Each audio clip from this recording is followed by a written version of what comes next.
You have been told that acceptance means giving up. They made it sound like you must smile at your pain, forgive too quickly, and pretend the past did not break something inside you. But if that were true, why does acceptance feel so heavy? Why does letting go feel like losing a part of yourself? Why does peace feel strange when suffering has been your companion for so long? The truth is, acceptance feels hard, not because you are weak, but because your pain has slowly become the way you know yourself. When you have suffered for years, the wound stops feeling like a wound and starts feeling like an identity. You become the strong one, the abandoned one, the betrayed one, the one who survived, the one who was never understood. And without noticing it, your mind begins to build a home inside the very pain it once wanted to escape. This is why peace can feel unfamiliar. This is why healing can feel empty. This is why the silence after suffering can feel more frightening than the suffering itself. Buddhist wisdom teaches that pain is part of life, but becoming the pain is where the deeper suffering begins. The Buddha did not ask you to deny what happened. He did not ask you to call your pain good. He asked you to look closely and see that what happened to you is real, but it is not the whole of who you are. Your suffering may have shaped your thoughts, your fears, your reactions, and your story, but it was never meant to become your permanent self. Tonight, as you listen, something inside you may begin to loosen. The old need to explain yourself through your wounds, the quiet attachment to being understood only through pain, the fear that without your suffering, you will no longer know who you are. Slowly, you will begin to see that acceptance is not approval. Acceptance is not defeat. Acceptance is not weakness. Acceptance is the moment you stop letting the past decide the size of your life. This is not just a lesson about letting go. This is a return to the self beneath the wound, the self beneath the survival, the self beneath the story you have repeated for too long. And as Buddhist wisdom reminds us, freedom does not begin when pain disappears. Freedom begins when you stop calling the pain your name. Are you ready? Let us begin. Before we go deeper, understand this clearly. Acceptance does not begin with peace. Many times it begins with a quiet sadness no one talks about. Because when suffering has been your identity for years, letting go does not feel like freedom at first. It feels like standing at the door of a house that hurt you, but still calling it home. A part of you wants to leave. Another part keeps whispering, "But who will I be without this pain?" There is a grief that comes with healing, and most people never speak about it. They talk about peace as if it arrives like sunlight through a window. They talk about acceptance as if it is soft, simple, and beautiful from the beginning. But for the person who has lived inside pain for too long, acceptance can feel like losing something familiar. It can feel like removing an old coat in winter, even when that coat is heavy, torn, and soaked with rain. It protected you once. It covered you once. It gave you a shape when life felt shapeless. So even when it is time to put it down, your hands may tremble. This is the hidden grief of letting go of a painful identity. It is not only the grief of what happened to you, it is the grief of who you became because of what happened to you. It is the grief of the personality you built to survive, the guarded smile, the careful silence, the habit of expecting disappointment before it arrives, the quick fear when someone gets too close, the sharp memory that does not let you relax. The part of you that learned to watch life instead of fully entering it. These things may have made life smaller, but they also made life feel safer. And this is why letting go can feel confusing. You may think healing should feel like joy immediately, but sometimes the first feeling is emptiness. Not because healing is wrong, but because pain once gave your life a strange kind of structure. It told you who you were. It gave you a reason for your anger. It explained your distance. It justified your fear. It gave you a story to carry when you did not know how else to understand yourself. So when Buddhist wisdom asks you to loosen your grip on suffering, it is not asking you to throw away your truth. It is asking you to stop mistaking your wound for your whole self. And that is not easy, because pain can become an identity very quietly. It does not always happen in one dramatic moment. It happens through repetition. You are hurt, and the mind remembers. You are disappointed, and the heart begins to prepare. You are rejected, and the body learns to tighten.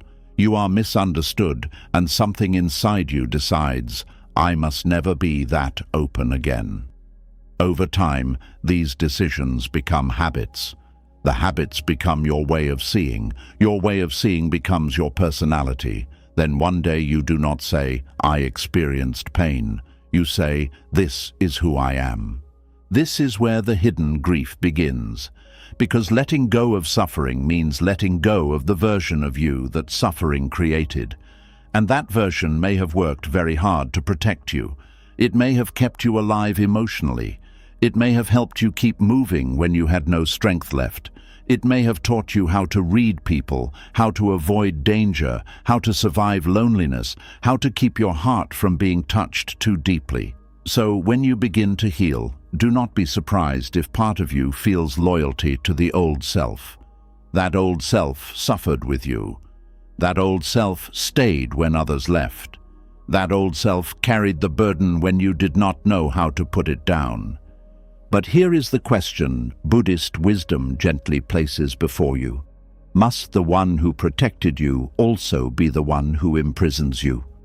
A wall can protect a house from a storm, but if the wall has no door, the same wall becomes a prison. Your painful identity may have protected you during a season when you had no better tools. It may have helped you explain what felt unbearable. But if you continue living only as the wounded one, the betrayed one, the abandoned one, the overlooked one, the unlucky one, the broken one, then pain does not remain a chapter. It becomes the narrator of your entire life. This is why acceptance feels so hard. It is not only acceptance of the past. It is acceptance of the fact that you are allowed to be more than what the past made you. And strangely, that can feel frightening, because suffering often gives a person a role. It gives them a kind of emotional position in the world. They know how to speak from pain. They know how to defend pain. They know how to explain themselves through pain. They know how to receive sympathy through pain. They know how to justify distance through pain. But peace asks for something new. Peace asks, who are you when you are no longer proving how much you hurt? That question can feel like a small death, not the death of your life, but the death of an identity, the death of the old explanation, the death of the story that once made everything make sense. And every identity, even a painful one, resists dying. The mind does not always cling to what is good. The mind clings to what is known. A painful home may still feel safer than an unknown road. A familiar sadness may feel easier than an unfamiliar peace. A wound you understand may feel less frightening than a future you cannot control. This is why someone can say they want peace, but still return to the same thoughts every night. They say they want to move on, but they keep reopening the same inner argument. They say they are tired of being defined by the past, but they keep using the past as the first sentence of who they are. This does not mean they are fake. It means the mind has confused familiarity with safety. It has lived so long under the shadow of suffering that sunlight feels strange on the skin. Buddhist wisdom does not judge this. It observes it. It says, look closely. That is one of the most powerful things about the Buddhist path. It does not rush to shame you for clinging. It does not shout at you to let go. It invites you to notice the clinging itself, to see how the hand tightens, to see what the mind fears losing, to see how the self has been built around something painful, and to understand that awareness is the first doorway out. When you begin to observe your painful identity, You may notice how often it speaks for you. Before you try something new, it says, "People like me do not get good things." Before you trust someone, it says, "Remember what happened last time." Before you rest, it says, "Do not relax too much." Before you receive kindness, it says, "This will not last." Before you forgive yourself, it says, "You should have known better." This voice may sound like wisdom, but often it is fear wearing the clothes of wisdom. Real wisdom does not keep you trapped. Real wisdom protects without closing the door on life. Real wisdom remembers the past without forcing you to live there.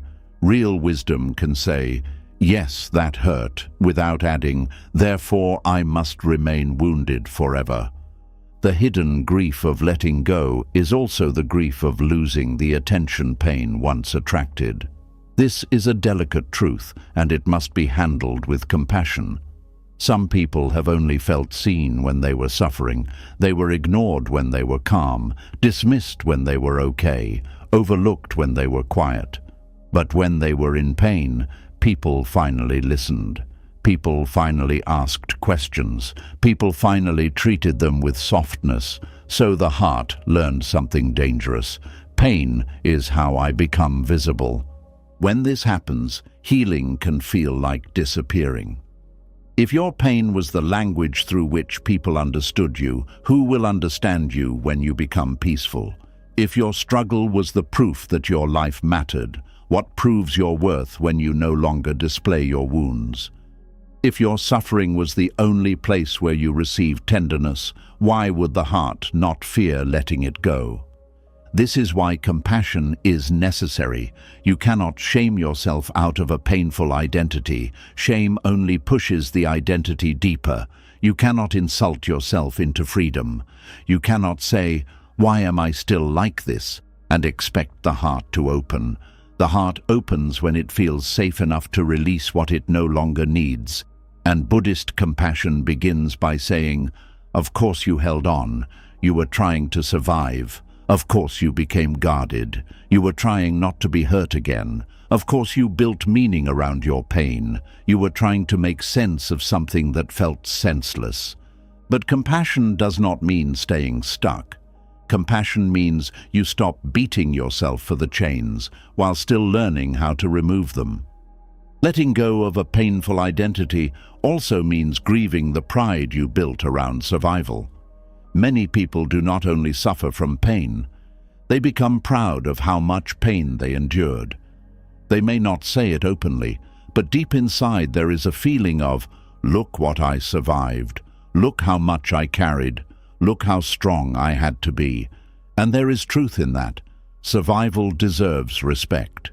Your endurance matters. The fact that you are still here, still breathing, still trying to understand, still reaching for peace, is not small.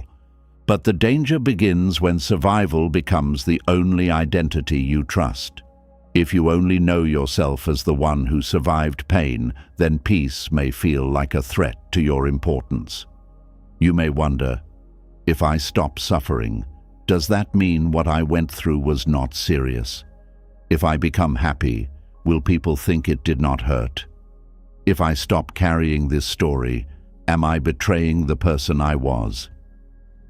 No. Healing does not erase the truth of your suffering. A scar does not need to stay open to prove the wound was real. You do not need to bleed forever for your pain to be valid. You do not need to remain angry for the past to matter. You do not need to keep living as the injured self to honor what you endured. Buddhist wisdom teaches that everything changes, not because nothing matters, but because clinging to any form as permanent creates suffering. Even the wounded self is not fixed. Even the identity formed in pain can soften. Even the story you have repeated for years can lose its power when you stop feeding it with constant belief. This does not happen by force. It happens through seeing. You begin to see that your painful identity is made of thoughts, memories, emotions, body reactions, and repeated stories. It feels solid because you have lived with it for so long, but when you look closely, It is always changing. Some days the pain is loud, some days it is quiet. Some moments you feel trapped, other moments you laugh and forget it for a while. Sometimes you feel like the old self. Sometimes another self appears, softer, lighter, more open. This means the painful identity is not as permanent as it claims to be. In Buddhism, this matters deeply. The self we defend so fiercely is not a fixed object. It is more like a river than a stone. It is moving, changing, forming, dissolving. But suffering makes the river feel frozen. It says, "This is me. This is who I am. This is who I will always be." Acceptance begins when you notice that the voice saying "always" is usually fear speaking. Life is not asking you to become someone false. Life is asking you to stop believing that the version of you shaped by pain is the final version. And yet there is grief in that, because even when a painful identity limits you, it also gives you something to hold. Letting it go can feel like walking without the old map. You may not know how to speak without mentioning what hurt you. You may not know how to relate to people without expecting them to disappoint you. You may not know how to rest without feeling guilty. You may not know how to receive love without suspicion. You may not know how to be calm without waiting for the next problem. This is not failure. This is the awkward beginning of freedom. When a bird has lived in a cage for years, the open sky is not immediately comforting. The cage was small, but it was known. The sky is wide, but it is uncertain. Healing can feel like that. A painful identity is a cage the mind learned to decorate. It put names on the walls. It placed memories in the corners. It called the smallness safety. Then one day the door opens, and instead of flying immediately, the heart hesitates. Not because it loves the cage, but because it does not yet trust the sky. This is why acceptance must be gentle. The mind cannot be forced into freedom. It must be shown again and again that peace is not danger, calm is not weakness, softness is not foolishness. Letting go is not losing yourself. It is meeting the part of yourself that was buried underneath the struggle. There is a self beneath the painful identity, not a perfect self, not a self that has never been touched by sorrow, but a deeper self, a quieter self, a self that does not need to turn every wound into a name. This self may have been hidden for years beneath defense, anger, sadness, and fear, but it is still there. You may hear it in brief moments, when you feel tired of repeating the same story, when you want peace more than you want to be right, when you realize that protecting yourself from all pain has also protected you from joy, when you feel a small desire to live without carrying your past into every room. That desire is important. It may be small, but it is a doorway. The hidden grief of letting go also includes grief for the time you lost. When you begin to heal, you may look back and feel sadness for the years spent inside survival, years of overthinking, years of waiting for apologies that never came, years of explaining yourself to people who were not listening, years of making decisions from fear, years of seeing yourself through what happened instead of what was still possible. This grief can be sharp. It can make acceptance feel unfair. You may think, "First I suffered, and now I must also do the work of healing." Yes, and that truth can feel heavy, but Buddhist wisdom would not call this punishment. It would call it awakening. Not awakening as something loud or dramatic, but awakening as the moment you see clearly. You see that continuing to suffer does not return the lost years. You see that staying loyal to pain does not repair what broke. You see that making an identity out of suffering does not protect the child inside you, the younger self inside you, or the heart that was hurt. It only keeps them living in the same room where the pain happened. At some point, compassion asks you to stop making your present life a monument to your past pain. This does not mean forgetting. Forgetting is not the goal. Denial is not the goal. Pretending is not the goal.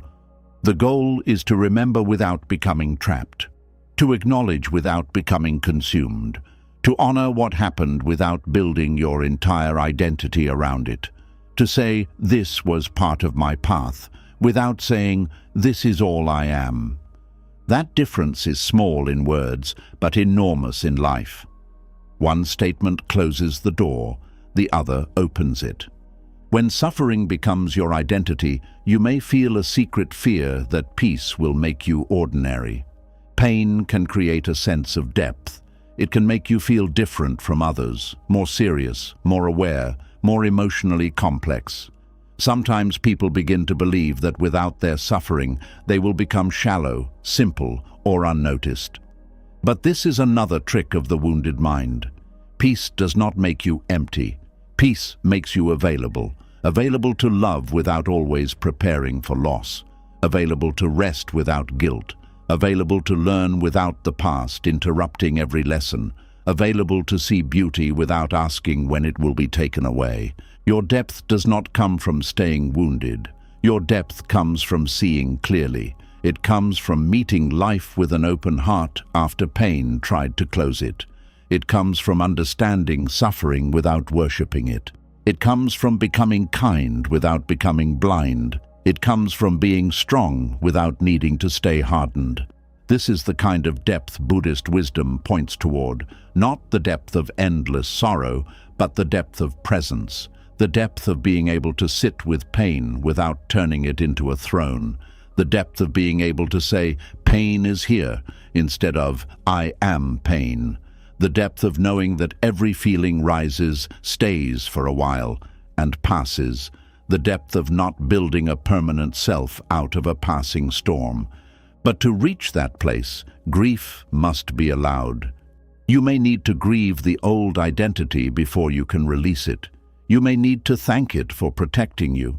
You may need to admit that it helped you survive, even while seeing that it cannot help you live fully. You may need to speak inwardly with tenderness and say, "I know why you became this way. I know why you held on. I know why you were afraid. But we do not have to live only from this place anymore." That kind of inner speech matters. Many people try to heal by attacking the wounded self. They call themselves dramatic. They call themselves weak. They call themselves stuck. But the wounded self does not release under attack. It releases under understanding. Just as a frightened child does not calm down because someone shouts, "Stop being afraid," the wounded part of you does not soften because you shame it. It softens when it feels heard. This is where acceptance begins to become real. Not as a word, not as a spiritual idea, not as something you say to look wise, but as a living practice. Acceptance says, "I see the pain. I see the identity built around the pain. I see the fear of letting it go. I see the grief of not knowing who I am without it. And I will not run from any of this." That is powerful because most people either cling to pain or try to escape it. Acceptance does neither. It sits down in the middle and looks honestly. It does not say, "This did not matter." It does not say, "This must define me forever." It says, "This happened, and now I will learn how to meet it without becoming it." The more you practice this, the more space appears. At first, the space may last only a few seconds, a moment when you notice the old story rising, but you do not immediately enter it. A moment when sadness comes, but you do not call it your whole life. A moment when someone misunderstands you, but you do not collapse into the identity of the one who is never seen. A moment when you remember the past, but you do not let it take control of your entire body. These small moments are not small. They are the first signs that the painful identity is losing its grip. Freedom often begins quietly, not with a grand announcement, not with a perfect breakthrough, not with sudden joy. It begins when you stop introducing yourself to yourself through your wounds. It begins when you notice that you are more than the thing you survived. It begins when you realize that the old pain may still visit, but it no longer has the right to move in and rearrange the whole house. And yes, there will be grief. Let there be grief. Grieve the years you spent guarded. Grieve the version of you that never got to feel safe. Grieve the softness you had to hide. Grieve the dreams that pain interrupted. Grieve the ways you learned to shrink, defend, explain, and expect less. But do not confuse grief with failure. Sometimes grief is the sound of the heart making room. Sometimes tears come not because you are going backward, but because something frozen is finally beginning to melt. Letting go of a painful identity does not mean you wake up one day and become untouched by life. It means you stop using pain as the center of your name. It means you allow yourself to be complex, not only wounded; tender, not only guarded; wise, not only hurt; strong, not only because you endured, but because you are willing to live again without hiding behind what happened. This is the quiet courage acceptance asks from you, not to deny the past, not to force happiness, not to become someone else overnight, but to stand before the identity suffering created and gently ask, is this still the only way to be me? And when that question enters the heart, a new path begins, because the old self may still be there, but it is no longer the only voice. Beneath it, something calmer begins to rise, something that does not need to prove pain, something that does not need to repeat the story to exist, something that knows the wound was real, but also knows that your life is wider than the wound. That is where acceptance begins to change meaning.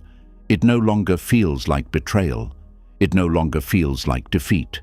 It becomes an act of mercy, mercy toward the self that suffered, mercy toward the self that survived, mercy toward the self that is ready, slowly and honestly, to become more than a painful identity. And this is where the path becomes even more surprising, because once you begin to loosen the painful identity, you may expect peace to rush in like a blessing. You may expect the mind to feel relieved, grateful, open, and ready. But often the first thing that rises is not peace. It is fear, a quiet fear, a strange fear.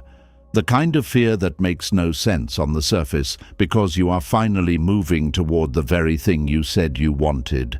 Yet something inside you steps back and whispers, "Be careful, do not trust this calm too quickly."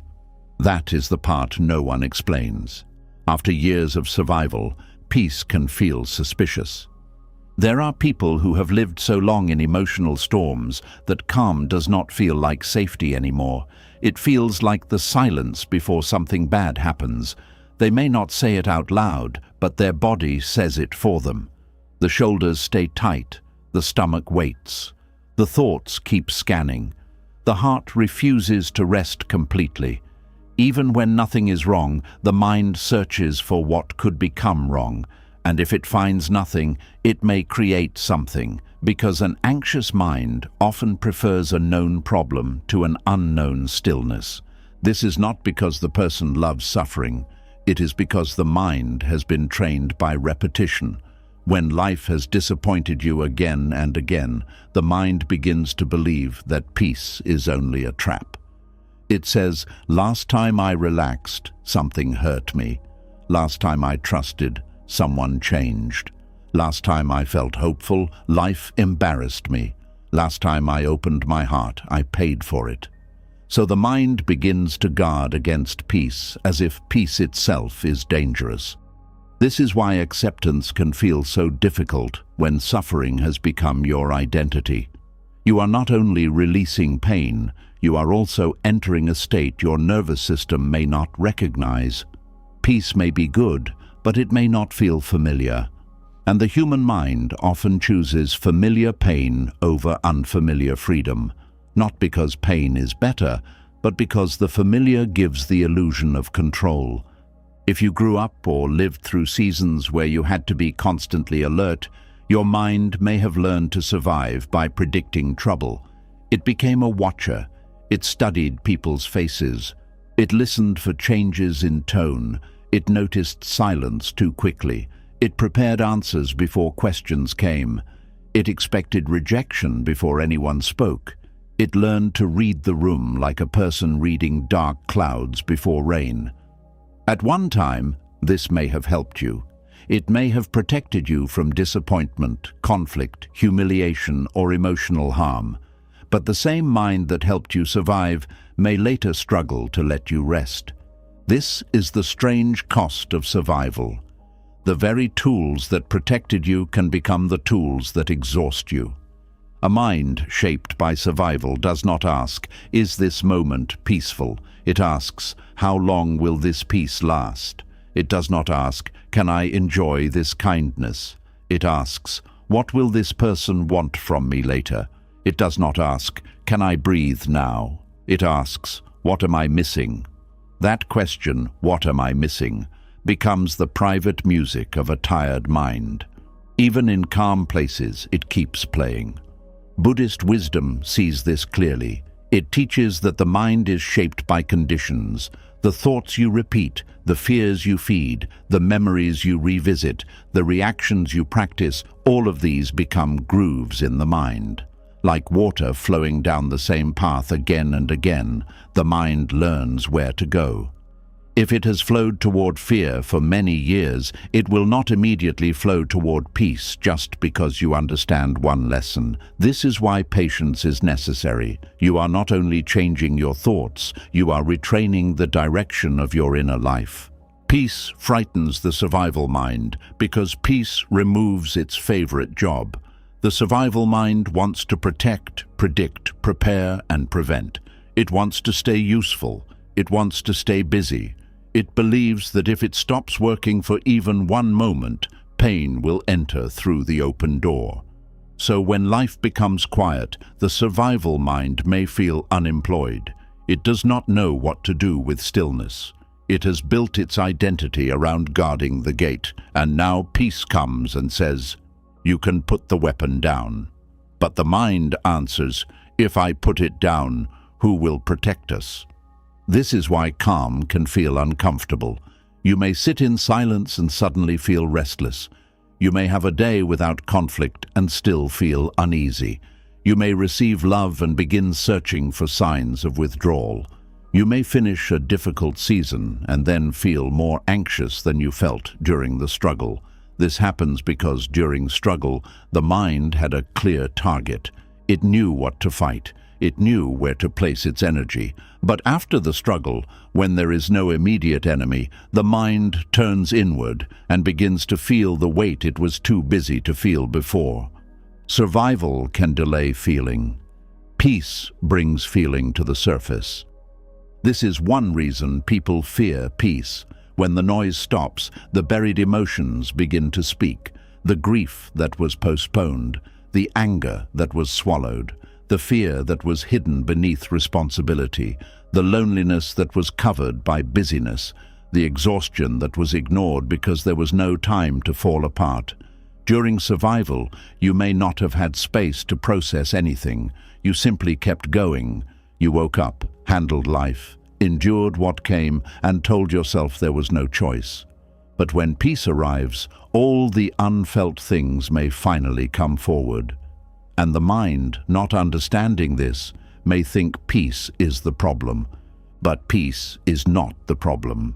Peace is the space where the truth finally feels safe enough to appear. This is why Buddhist practice does not rush people into false calm. It does not say, "Just be peaceful." It asks you to sit, breathe, notice, and allow what is here. That sounds simple, but it is not easy for a mind trained by survival. Because when you sit quietly, you may meet the parts of yourself you avoided. You may meet the fear beneath your anger. You may meet the sadness beneath your control. You may meet the tenderness beneath your hardness. You may meet the childlike part of you that wanted safety, but learned to call vigilance wisdom. And when these parts appear, the first reaction may be resistance. You may want to distract yourself. You may want to pick up your phone, start an argument in your head, replay an old memory, plan the future, eat when you are not hungry, work when you are tired, or find something to worry about. Not because you are foolish, but because stillness can expose what motion helped you avoid. The mind fears peace because peace takes away the hiding places. There is also another reason peace feels threatening after years of survival. Peace asks you to stop proving that your pain was real. When you are still struggling, the evidence is visible. Your tired face, your guarded behavior, your emotional distance, your anxiety, your tears, your anger, your constant explanations, all of these seem to say, "See, I was hurt. See, it mattered. See, I am not making it up." But as you heal, the outer signs may begin to fade. You may smile more. You may rest more. You may stop talking about the old wound every day. You may respond with calm where you once reacted with pain. And a part of you may fear that if you look healed, people will forget what happened. Worse, you may fear that you will forget yourself. This is a deep fear. The fear that peace will erase the record of suffering. The fear that if you stop hurting, the pain will lose its witness. But Buddhist wisdom offers a different way. It says that you do not need to keep suffering alive in order to honor what happened. Awareness can remember without clinging. Compassion can validate without reopening. Wisdom can carry the lesson without carrying the wound as a permanent name. A healed person is not someone who denies the storm. A healed person is someone who no longer needs to live as the storm. The mind fears this because it has mistaken intensity for truth. Many people believe that if they are not deeply upset, then what happened must not matter. If they are not angry, then they must have accepted injustice. If they are not grieving every day, then they must have abandoned the past. But this is not true. Peace does not reduce the truth. Peace changes your relationship with the truth. You can know something hurt you without letting it rule your breath. You can remember someone failed you without carrying them into every new room. You can admit life was unfair without making unfairness your entire identity. Survival teaches the mind to hold tightly. Buddhism teaches the mind to see clearly. These are not the same. Holding tightly feels powerful at first. It gives the mind something to do. It gives pain a shape. But seeing clearly brings freedom. It lets you recognize that a memory is a memory, not a command. A feeling is a feeling, not a life sentence. A thought is a thought, not a god. A wound is a wound, not your name. The survival mind is afraid of peace because peace also asks for trust, not blind trust in people, not childish trust that nothing painful will ever happen again, but a deeper trust that you can meet life without living permanently braced against it. This kind of trust is not easy when your past taught you that safety can vanish. So the mind stays armed. It says, "I will relax after everything is certain." But everything is never certain. Life does not offer that kind of agreement. So the mind waits for a certainty that never arrives, and the body pays the price. Buddhist wisdom does not promise a life without change. In fact, it teaches the opposite. Everything changes. People change. Feelings change. Bodies change. Circumstances change. Plans change. Even pain changes. This may sound frightening at first, but when understood deeply, it becomes a doorway to peace. Because if everything changes, then your suffering is not permanent either. The survival mind uses impermanence as a reason to fear. The awakened mind uses impermanence as a reason to release. This is a major turning point. The same truth that once made you anxious can become the truth that frees you. The survival mind says, because things change, I must control everything. Buddhist wisdom says, because things change, I must stop clinging as if anything can be held forever. The survival mind says, because people may leave, I must not open my heart. Buddhist wisdom says, because nothing is permanent, I must be fully present while love is here. The survival mind says, because pain may return, I must never rest. Buddhist wisdom says, because pain may come and go, I do not need to become pain before it arrives. The mind fears peace because peace feels like lowering the shield. But there is a difference between lowering the shield and becoming defenseless. Peace does not mean you lose discernment. Peace does not mean you ignore danger. Peace does not mean you trust everyone. Peace does not mean you become soft in a way that lets the world harm you. True peace is alert without being anxious. It is wise without being closed. It is careful without being controlled by fear. It is awake, but not at war with every moment. This difference matters. Many people avoid peace because they confuse it with weakness.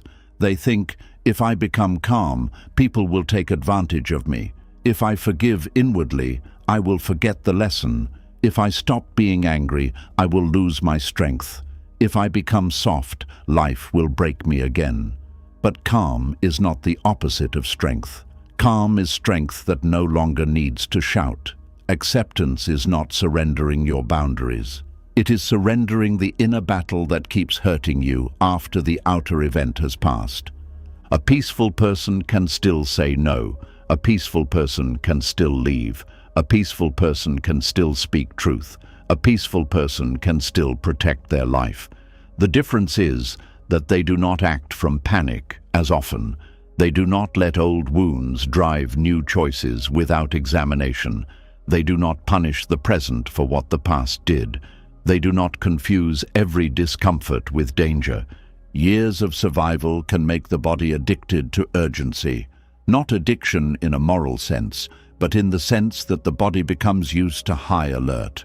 Stress hormones, rushing thoughts, tight muscles, shallow breathing, constant checking, emotional tension, all of these become normal.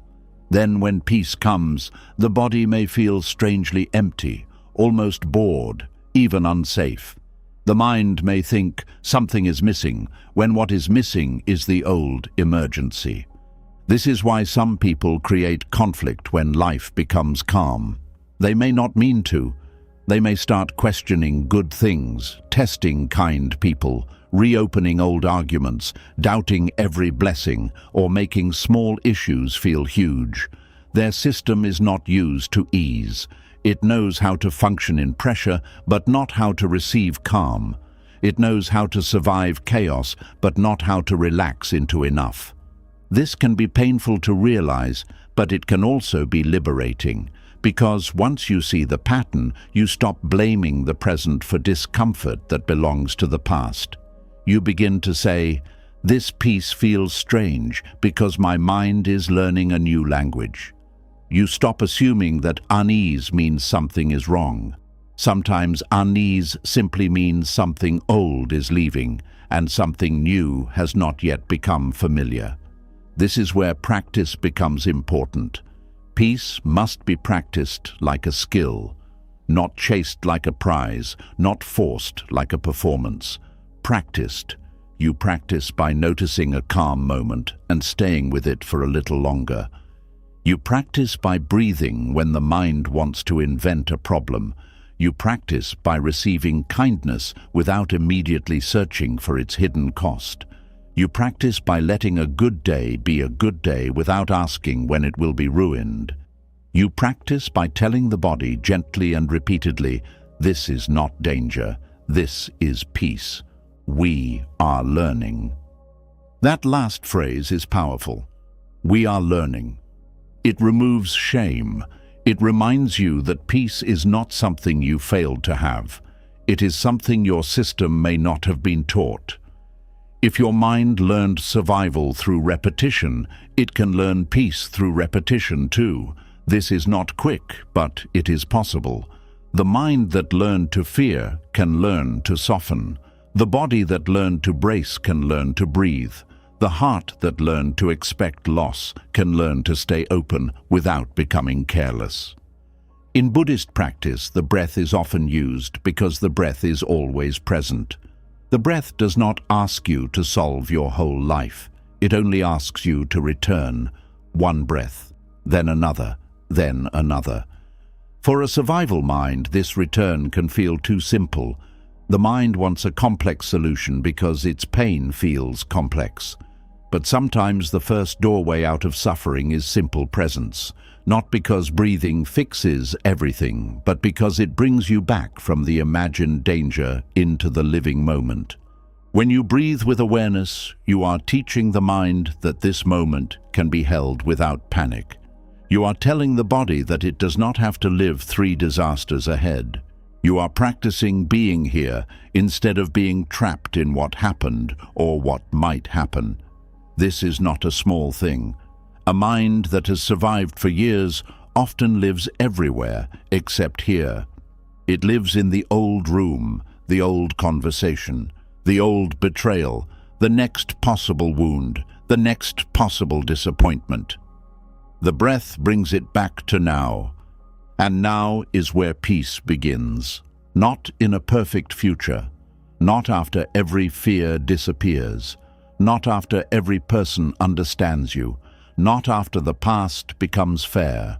Now, in the small space where you notice your hand gripping and choose to loosen it slightly, in the small pause before answering from fear, in the small moment when you feel sadness without becoming the sadness, in the quiet decision not to turn a peaceful evening into a courtroom for old pain.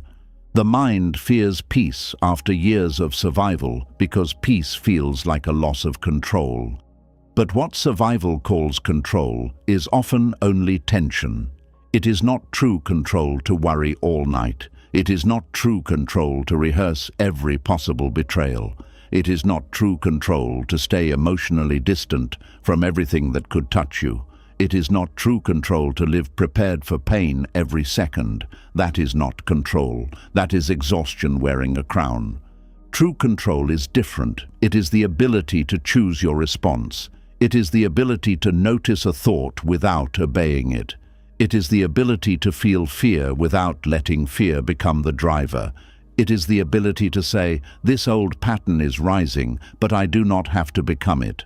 This is the freedom Buddhist wisdom points toward, not control over life, but freedom from being controlled by every inner storm. There is another quiet reason the mind fears peace. Peace may reveal the choices you now have. When you are in survival, you can say, I have no choice. I am just trying to get through. And sometimes that is true. But when peace begins, choice returns. You can choose how to live, who to become, what to stop carrying, what to build, what to forgive, what to leave, what to nourish. Choice is beautiful, but it can also feel heavy, because choice brings responsibility. A person who has lived through pain may fear this responsibility. They may wonder, if I am no longer only a victim of what happened, then what do I do now? If I am more than my wound, then how do I live? If I cannot blame every part of my life on the past forever, what must I begin to change? These questions can feel uncomfortable, but they are not cruel. They are signs that life is returning to your hands. Buddhist wisdom does not deny that causes and conditions shape us. It understands deeply that what happened to you matters, but it also teaches that awareness creates a new condition. Once you see clearly, you are no longer only repeating the old pattern unconsciously. You can begin again, not by rejecting your past, but by refusing to let it be the only force shaping your future. This is where peace becomes courageous. Peace is not passive. Peace requires courage because it asks you to stop rehearsing pain as your protection. It asks you to stop confusing worry with preparation. It asks you to stop believing that being tense means being safe. It asks you to allow good moments without punishing them with suspicion. It asks you to let your body learn that not every quiet room contains a hidden threat. For someone who has never lived in survival, this may sound simple, but for someone who has, this is deep work. It is the work of telling the mind many times, "Thank you for trying to protect me, but we do not need to live like danger is always at the door." It is the work of touching peace gently, then stepping back when needed, then returning again. It is the work of learning that calm is not a trick. Calm is not laziness. Calm is not denial. Calm is a home the heart may have forgotten, but can still remember. Peace may feel unfamiliar, but unfamiliar does not mean false. This is something you must hold close. Many good things will feel strange at first if your past was filled with pain. Healthy love may feel boring because it does not create emotional emergencies. Stability may feel dull because it does not keep your nervous system entertained with fear. Kindness may feel suspicious because it does not demand that you earn it through suffering. Rest may feel undeserved because you are used to measuring your worth by how much you endure. But strange does not mean wrong. Sometimes strange means new. Sometimes strange means safe. Sometimes strange means you are no longer living inside the old pattern. The mind fears peace because peace asks it to stop being loyal to suffering. And loyalty is a powerful thing. You may feel loyal to the version of yourself that survived, loyal to the memories, loyal to the pain that shaped you, loyal to the anger that gave you strength, loyal to the grief that kept love alive. But there is a loyalty deeper than staying wounded. There is loyalty to your freedom, loyalty to your breath, loyalty to the life still waiting beneath the old story, loyalty to the part of you that wants to live, not just survive.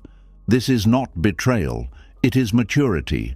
It is the moment you understand that you can honor what you survived without making survival your permanent address.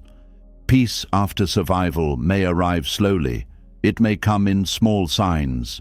The first time you do not answer an old fear immediately. The first time you let someone be kind without testing them. The first time you rest and do not apologize for it. The first time you hear silence and do not fill it with worry. The first time you remember the past and feel sadness, but not the old collapse. These moments may not look dramatic from the outside, but inside they are revolutions. A person who has lived in survival knows how powerful these small moments are, because the real victory is not always loud. Sometimes the real victory is lying down at night and not fighting the same old battle in your mind. Sometimes it is eating a meal without rushing. Sometimes it is walking slowly without feeling guilty. Sometimes it is allowing laughter without thinking you are betraying your sorrow. Sometimes it is letting the body soften for one breath longer than it did yesterday. This is how peace becomes familiar. Not all at once, but through repeated kindness toward your own nervous system, through gentle awareness, through not attacking yourself when fear returns, through understanding that fear of peace is not failure. It is a sign that your survival patterns are being touched, and when they are touched, they may protest. Let them protest. Listen without obeying. Respect their history without giving them the steering wheel. You can say inwardly, "I know why you are afraid. I know you learn to expect the worst. I know peace feels unsafe because you have seen calm break before. But this moment is not that moment. This breath is not that day. This room is not that old room. This person is not everyone who hurt us. This life is still open." That kind of inner language begins to heal the split between the part of you that wants peace and the part of you that fears it. You stop treating the fearful mind as an enemy. You treat it as an old guard who has worked too long without rest. You do not mock it. You do not let it rule. You thank it, then teach it a new way. This is where Buddhist compassion and Buddhist wisdom meet. Wisdom sees that fear is conditioned. Compassion understands why. Wisdom knows fear is not the whole truth. Compassion does not shame it for appearing. Together, they help you move forward without violence toward yourself. And slowly, peace stops feeling like a threat. It becomes less like an empty room and more like a quiet garden. At first, you may stand at the gate, unsure whether you are allowed to enter. Then you take one step, then another. You notice there is no need to perform here, no need to prove pain, no need to defend your wound, no need to explain your whole history before you can breathe. You can simply be. And for someone who has lived in survival, simply being may be the most unfamiliar freedom of all. This is what the mind must learn. Peace is not the absence of strength. Peace is what strength becomes when it no longer has to fight every second. Peace is not forgetting. Peace is remembering without being owned. Peace is not weakness. Peace is the courage to stop living as if the past is still happening. Peace is not the end of awareness. Peace is awareness without panic. So if peace feels hard, do not assume you are broken. Maybe your mind is standing at the edge of a life it has never known. Maybe your body is waiting for danger because danger once arrived when you were unprepared. Maybe your heart is afraid to open because opening once cost too much. But none of this means peace is impossible. It only means peace must be introduced gently. You do not force the mind out of survival. You invite it. You show it evidence. You let calm stay for a moment. You let the breath deepen. You let the shoulders drop. You let silence exist without turning it into fear. You let one peaceful day remain one peaceful day. You let yourself enjoy something small without asking sorrow for permission. And with time, the mind begins to understand. It begins to see that peace is not here to erase your story. It is here to stop your story from hurting you in the same way. It is not here to make you naive.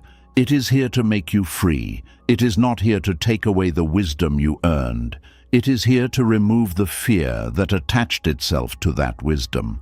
Then acceptance becomes less frightening, because you begin to realize that accepting peace does not mean denying survival. It means survival has done its job. It carried you through the fire. It kept you moving when life felt unbearable. It taught you to endure. But now, if you are willing, peace can teach you something survival never could. It can teach you how to live without always bracing, how to trust the present moment one breath at a time, how to belong to your life without needing pain to explain you. And maybe that is the deeper freedom. Not that the mind never feels fear again, but that fear no longer decides what peace is allowed to mean.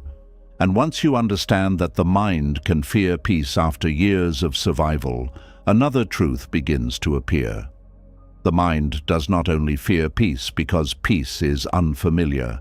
It fears peace because suffering has become familiar, not comfortable in a joyful way, not healthy, not something the heart truly wants, but familiar in the way an old room is familiar, even if the air inside it is heavy.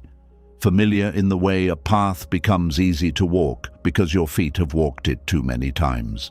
Familiar in the way a sad song can hurt you, yet still feel like it belongs to you. This is how suffering quietly becomes a home. It does not knock loudly. It does not announce itself. It enters through repeated disappointments, repeated fears, repeated losses, repeated memories, and repeated thoughts. At first, suffering feels like an unwanted visitor. Then it stays longer than expected. Then the mind begins to arrange itself around it. And after some time, what once felt like pain starts to feel like a place you know how to live inside. That is the dangerous part. Not because you chose suffering with full awareness, but because the mind can normalize almost anything when it has lived with it long enough. A person can become used to tension, used to sadness, used to expecting less, used to hiding what they feel, used to waking up with heaviness, used to carrying a story that hurts them, used to emotional hunger, used to being misunderstood, used to always preparing for something to go wrong. And when something becomes normal, the mind no longer questions it. It simply says, "This is life, this is me, this is how things are." But Buddhist wisdom asks you to pause before that conclusion. It asks you to look at what you have called normal.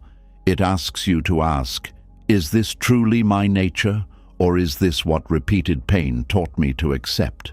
Because there is a great difference between who you are and what you have become used to carrying. A bird born in a cage may think the cage is the world. A heart raised in fear may think fear is wisdom. A mind trained by suffering may think peace is unrealistic. But none of these beliefs prove the cage is home. They only prove the cage has been there for too long. Suffering becomes familiar home when it gives the mind a pattern. Human beings are not only seekers of happiness, they are seekers of patterns. The mind wants to know what to expect. It wants a script.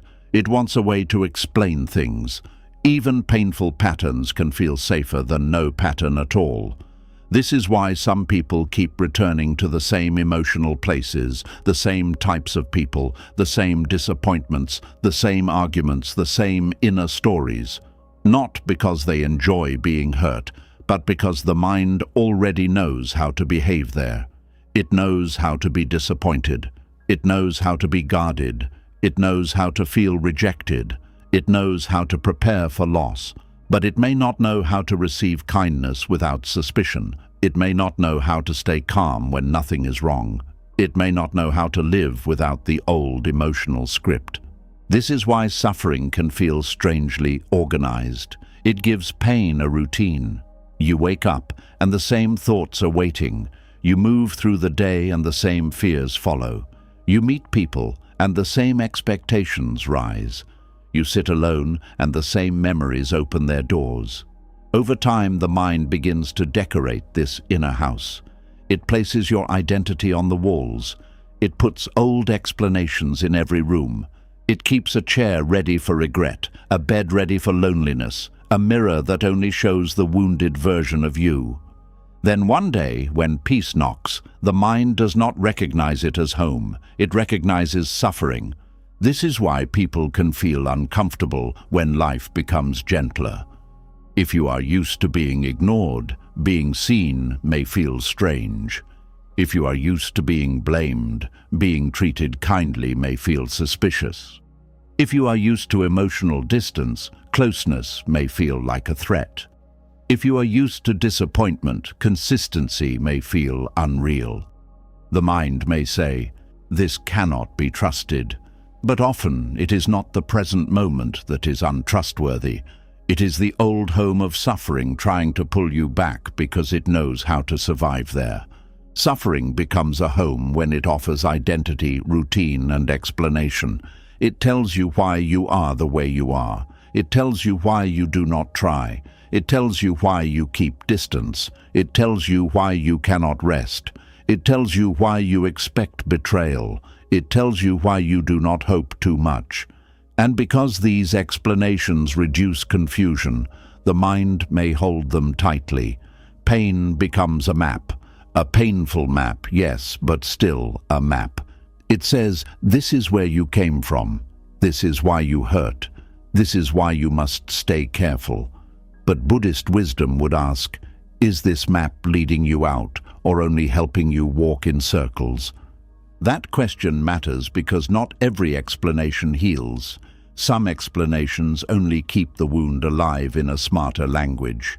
You can understand why you suffer and still remain attached to suffering. You can name your patterns and still repeat them. You can know the roots of your pain and still water them every day with attention. This is why awareness must go deeper than analysis.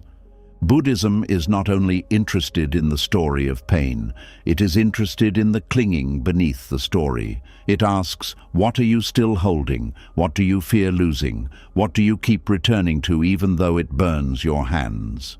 The familiar home of suffering is built from small acts of returning. Every time the mind replays an old insult, it returns. Every time it rehearses a future rejection, it returns.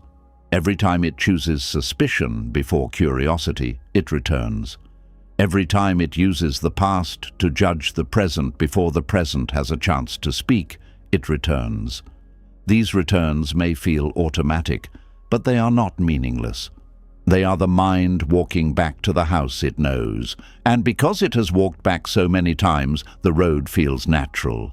This is where practice begins, not by condemning the mind, but by noticing the road.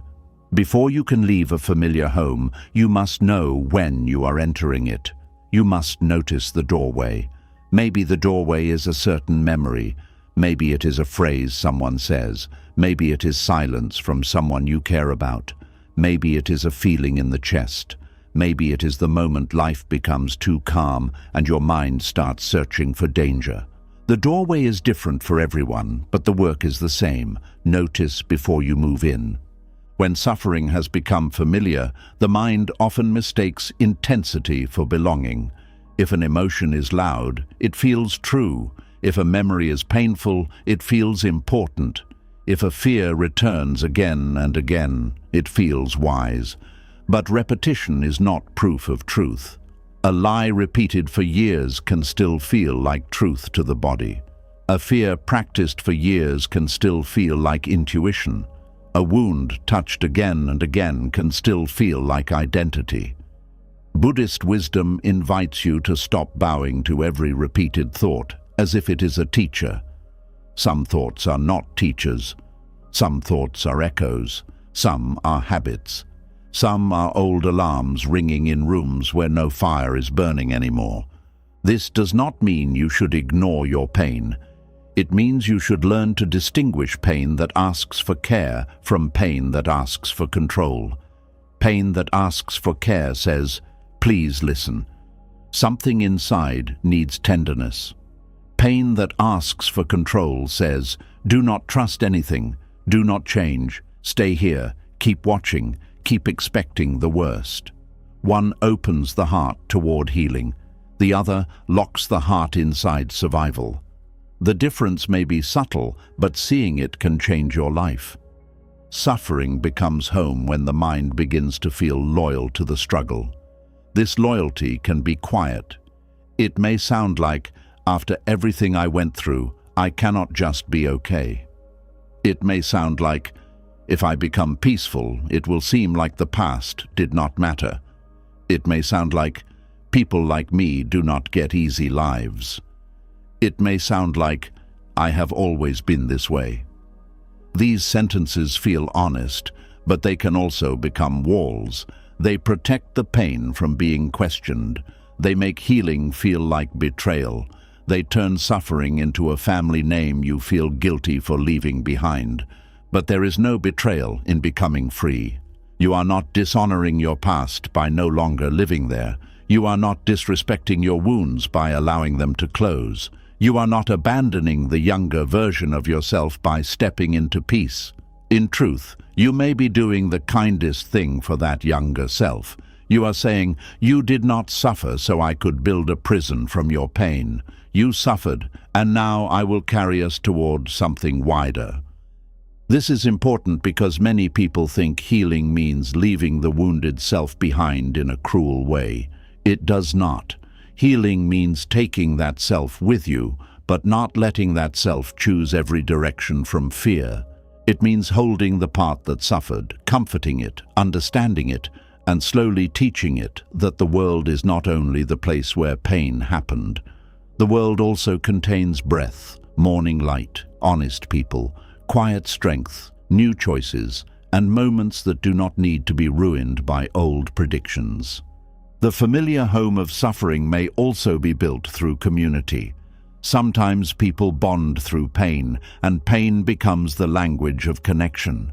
Conversations revolve around what went wrong, who hurt whom, what life took, what never healed. There can be comfort in being understood this way. It feels good when someone says, "I know exactly how that feels." It feels less lonely when another person recognizes your wound. But if every connection you have is built only around suffering, healing may feel like losing your place among people. You may fear that if you become lighter, you will no longer belong. This is one of the quiet traps of painful identity.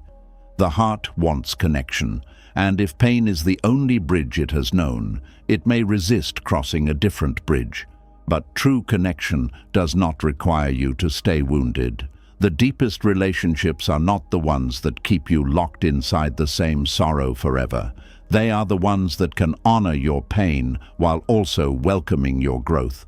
A person who truly loves your freedom will not need you to stay broken so the bond can remain familiar. Suffering becomes home when hope has disappointed you too many times. Hope can feel dangerous after repeated loss. It asks the heart to open toward possibility, and the heart remembers what happened when it opened before. So the mind may choose low expectations as a form of shelter.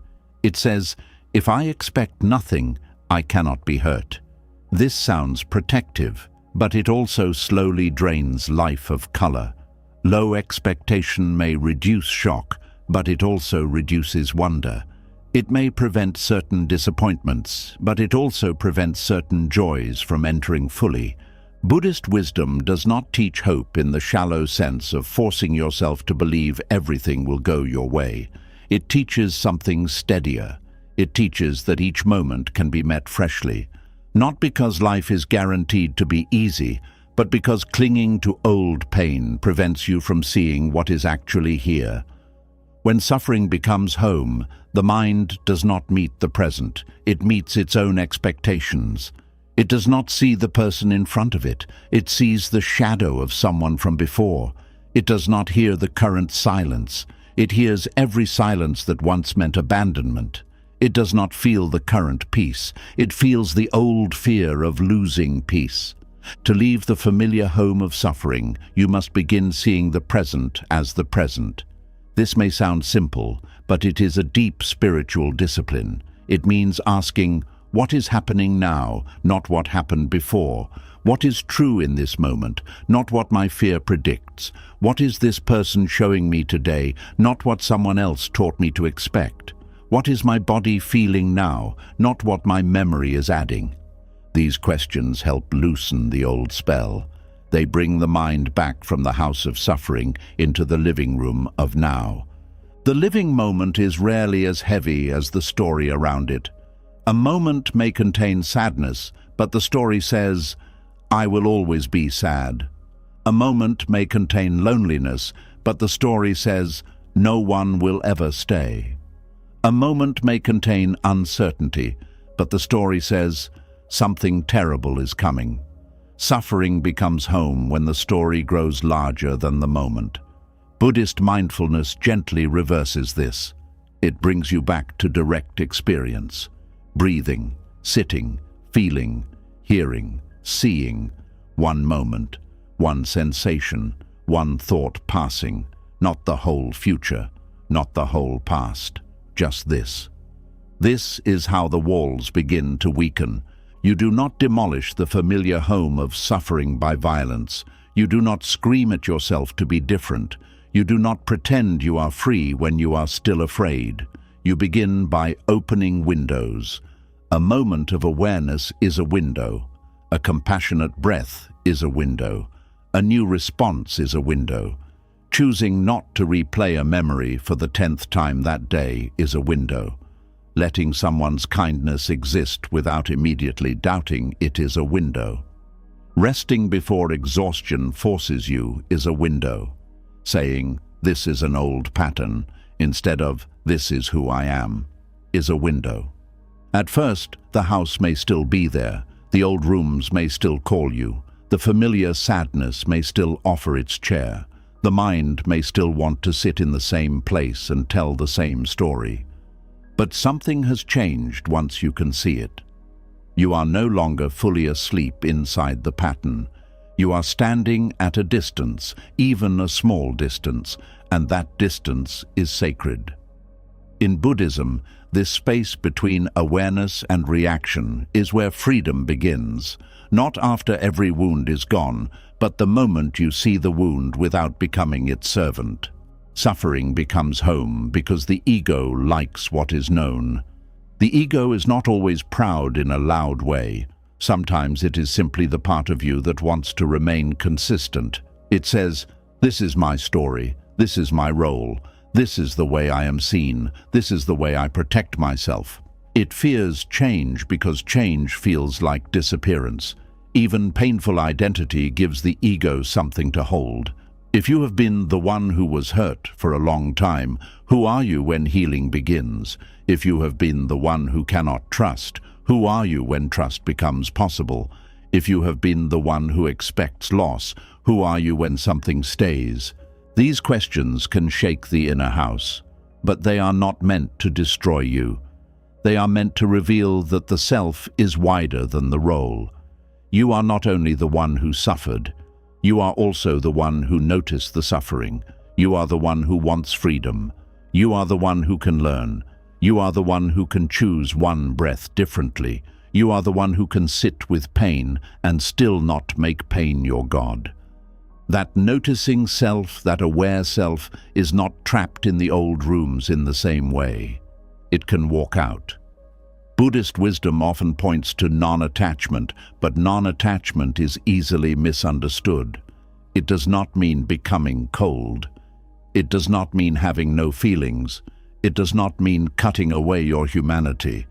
It means not turning passing experiences into permanent chains. It means letting pain be pain without turning it into a fixed identity. It means letting thoughts arise without signing your life over to them. It means letting memories appear without building a house around them. In simple language, non-attachment is the art of not moving into every feeling that visits you. This matters because suffering often begins as a visitor. Sadness visits, fear visits, shame visits, anger visits. But when the mind is unaware, it gives them keys. It lets them choose the furniture. It lets them write your name on the door. Then one day you think, this is my home. But a feeling that visits is not the owner of your life. A thought that arrives is not the ruler of your future. A memory that hurts is not the whole truth of your being. To see this clearly, you must learn to sit at the doorway of your own mind. When suffering knocks, you do not have to slam the door. You also do not have to hand over the house. You can say, I see you, I know you. You may sit for a moment, but you do not decide who I am. This is a gentle but powerful practice. It gives dignity to pain without giving pain control. Suffering becomes familiar when the body has learned its shape. You may feel it as heaviness in the chest, tightness in the throat, pressure behind the eyes, tension in the jaw, a restless stomach, tired arms, a back that never fully relaxes.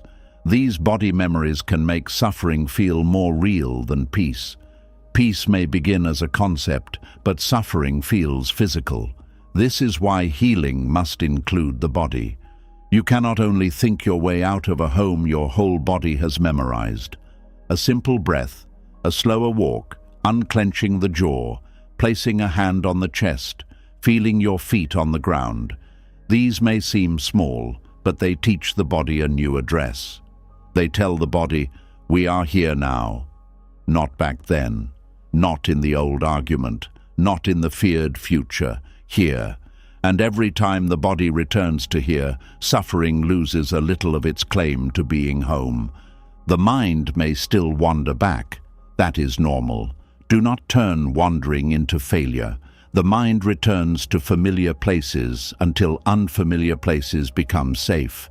If you have spent years living in inner tension, peace will need repetition before it feels natural. This is why Buddhist practice is called practice, not instant transformation. You return, return, return. Not because you are doing it wrong, but because returning is the path. A painful home can also feel familiar because it protects you from disappointment. If you stay inside suffering, you never have to risk joy. Joy is vulnerable. Love is vulnerable. Hope is vulnerable. Peace is vulnerable. To receive anything good is to admit that it matters, and if it matters, it can be lost. The survival mind knows this and says, better not to care too much, better not to open too much, better not to be too happy. So suffering becomes a shelter from the risk of joy. But what kind of shelter prevents you from living? There is wisdom in being careful, but there is also a point where carefulness becomes slow self-denial. You may avoid pain, but you also avoid love.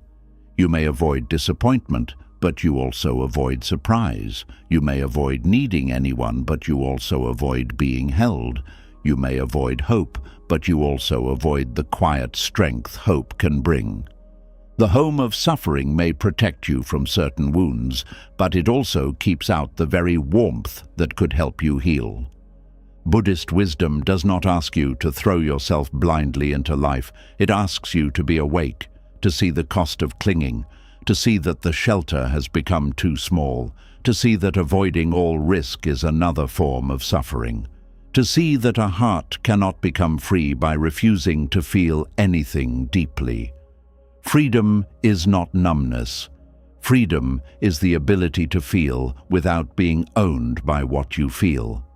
This is why acceptance is so important. Acceptance is not choosing the painful home. It is finally admitting you have been living there. It is turning on the light. It is seeing the rooms clearly. It is noticing the beliefs on the walls, the memories under the bed, the fears at the door, the old grief sitting quietly in the corner. Acceptance does not say, "This home is good." It says, "This is where I have been." And that honest seeing is the beginning of leaving. Many people cannot leave suffering because they cannot first admit how familiar it has become. They want to say, "I hate this pain. I want it gone." And that may be true, but another part may still return to it, feed it, defend it, explain life through it, and feel strange without it. Until you see both parts, healing remains incomplete. One part wants freedom. Another part fears the loss of the old home. Both must be seen. Both must be met with compassion.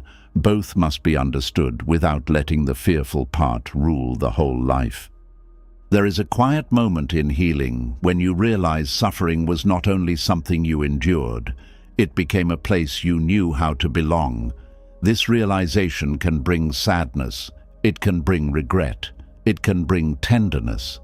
You may look back and see how many times you returned to old pain because it felt like the only place that understood you.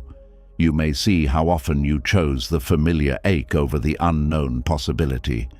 You may see how much of your personality was shaped by rooms you never meant to live in.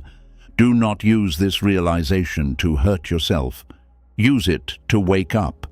The purpose of seeing is not self-blame. The purpose of seeing is freedom. If you punish yourself for having lived inside suffering, you only build another room in the same house, a room called shame, a room called "Why did I waste so much time?" a room called "What is wrong with me?" Do not move into that room either. Bow to the truth gently. Say, "I understand now. I did not know another way, but now I am learning." That sentence carries mercy. It allows the past to be real without making it a prison. It allows your old patterns to be understood without being worshipped. It allows change to begin without violence. The familiar home of suffering loses power when you stop calling it your only home.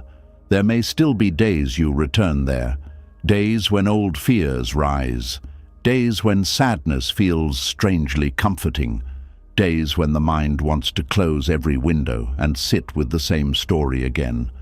But now you know something you did not know before.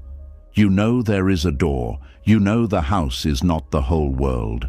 You know the self who notices suffering is already larger than suffering. And with that knowing, something begins to shift. You may not leave all at once. You may take one step, then return, then take another. You may stand outside for a moment, feel the open air, then feel afraid and go back inside. That is still part of the path. Do not despise small departures. Every moment you do not fully believe the old story is a departure. Every breath taken in awareness is a departure.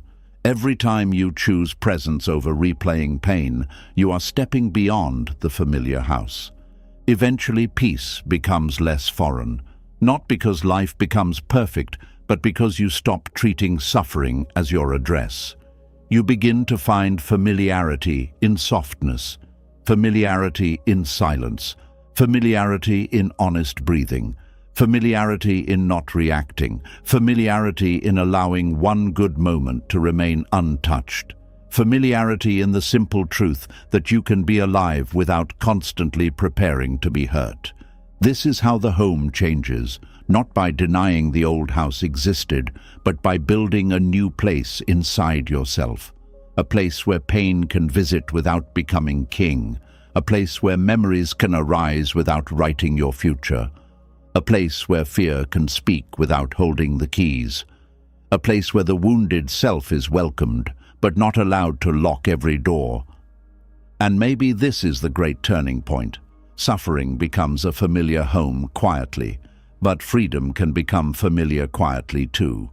Breath by breath, choice by choice, moment by moment. You can teach the mind a new path. You can teach the body a new safety. You can teach the heart that it does not have to live forever where it was hurt. The old home may still stand in memory, but you do not have to sleep there anymore. The old home may still stand in memory, but you do not have to sleep there anymore.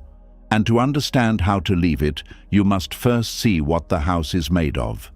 It is not made only of pain. Pain is often the first brick, yes, but the walls are built from interpretation, repetition, memory, fear, meaning, blame, regret, and the story the mind keeps telling about what happened. This is where Buddhist wisdom becomes very clear. There is pain, and then there is my story of pain. One is an experience. The other is an identity built around the experience. This difference can quietly change everything, because pain by itself is direct.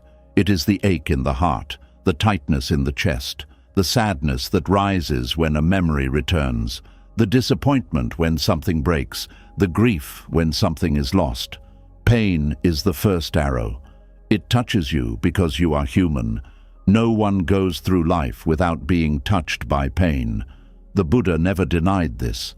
He did not teach that a wise person feels nothing. He did not teach that spiritual maturity means becoming stone. He taught that pain exists, change exists, loss exists, sickness exists, aging exists, separation exists, and every human heart will meet them in one form or another.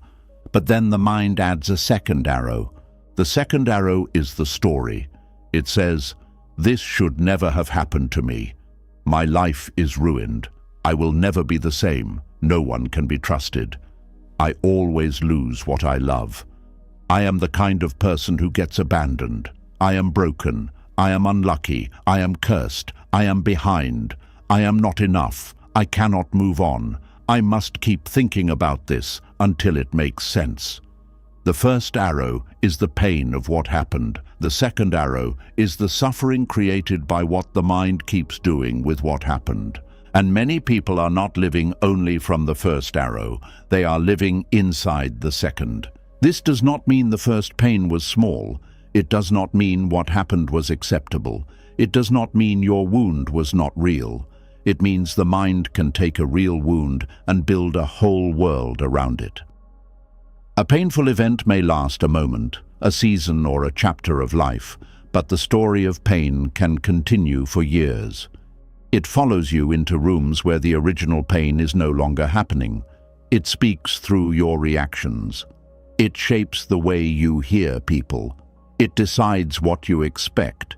It tells you what is possible. It becomes the voice in your head that says, "Because this happened before, this is what life is." This is why two people can go through similar pain and carry it differently. One person may feel the pain, grieve it, learn from it, and slowly continue living. Another person may wrap the pain around their whole identity and begin to see every future moment through it. The difference is not that one person's pain mattered and the other person's did not. The difference is what the mind built after the pain arrived. Buddhist wisdom asks you to look carefully at this building process. It asks, what is the direct pain and what is the story you are adding? This question is not meant to shame you. It is meant to free you. Because if you cannot tell the difference, you may spend your whole life trying to heal the story while ignoring the direct wound, or feeding the story while thinking you are honoring the wound. You may think you are being honest about your pain, when in truth you are repeating a painful identity so often that the mind no longer knows where the wound ends and the story begins. Direct pain is simple, even when it is intense. It may say, "This hurts." The story says, "This will always hurt." Direct pain says, "I feel lonely tonight." The story says, "I will always be alone." Direct pain says, "That person disappointed me." The story says, "Everyone will disappoint me." Direct pain says, "I made a mistake." The story says, "I am a failure." Direct pain says, "Something ended." The story says, "Nothing good stays in my life." Direct pain belongs to the moment. The story tries to turn the moment into your destiny.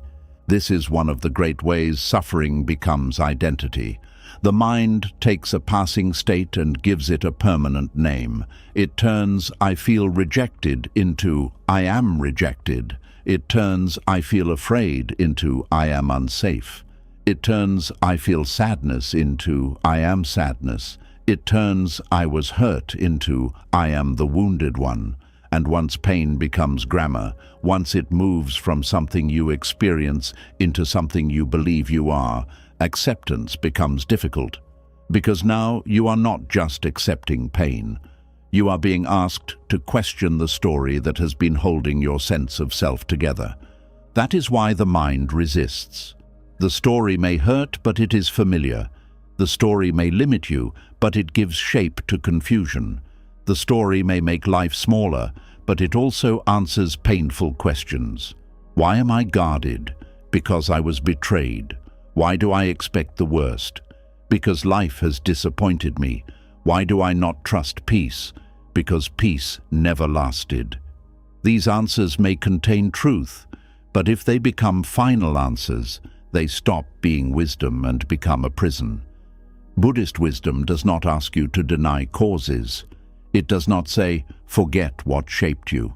It says, "See what shaped you, but also see that you are still being shaped now."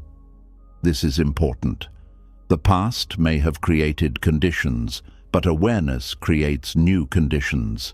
If pain taught you fear, awareness can teach you space. If disappointment taught you suspicion, compassion can teach you softness with boundaries.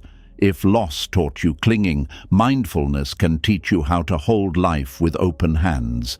The story says, "This is how I am because of what happened." Wisdom says, "This is what happened, and now I can see how I am relating to it."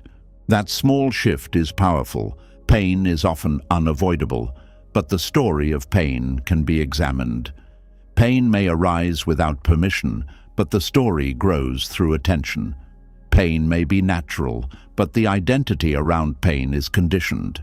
This means it has been learned, repeated, strengthened, and protected.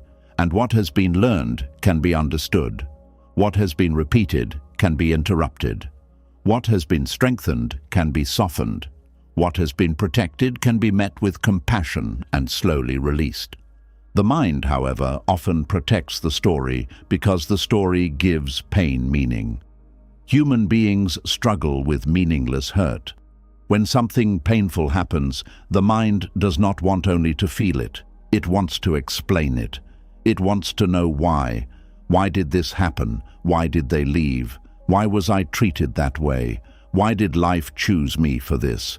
Why did I not see it coming? Why did I stay? Why did I trust? Why did I fail? These questions are human. They arise because the mind wants order. But if the questions do not receive a healing answer, they can become a wheel. The person keeps turning and turning, not because the turning brings freedom, but because stopping feels like surrendering to confusion. This is how the story of pain becomes endless. The mind keeps trying to create a version of the past that no longer hurts. It keeps rewriting conversations. It keeps looking for hidden signs. It keeps gathering evidence. It keeps placing blame. It keeps defending itself before an invisible judge. And after a while, the story is no longer helping the wound heal.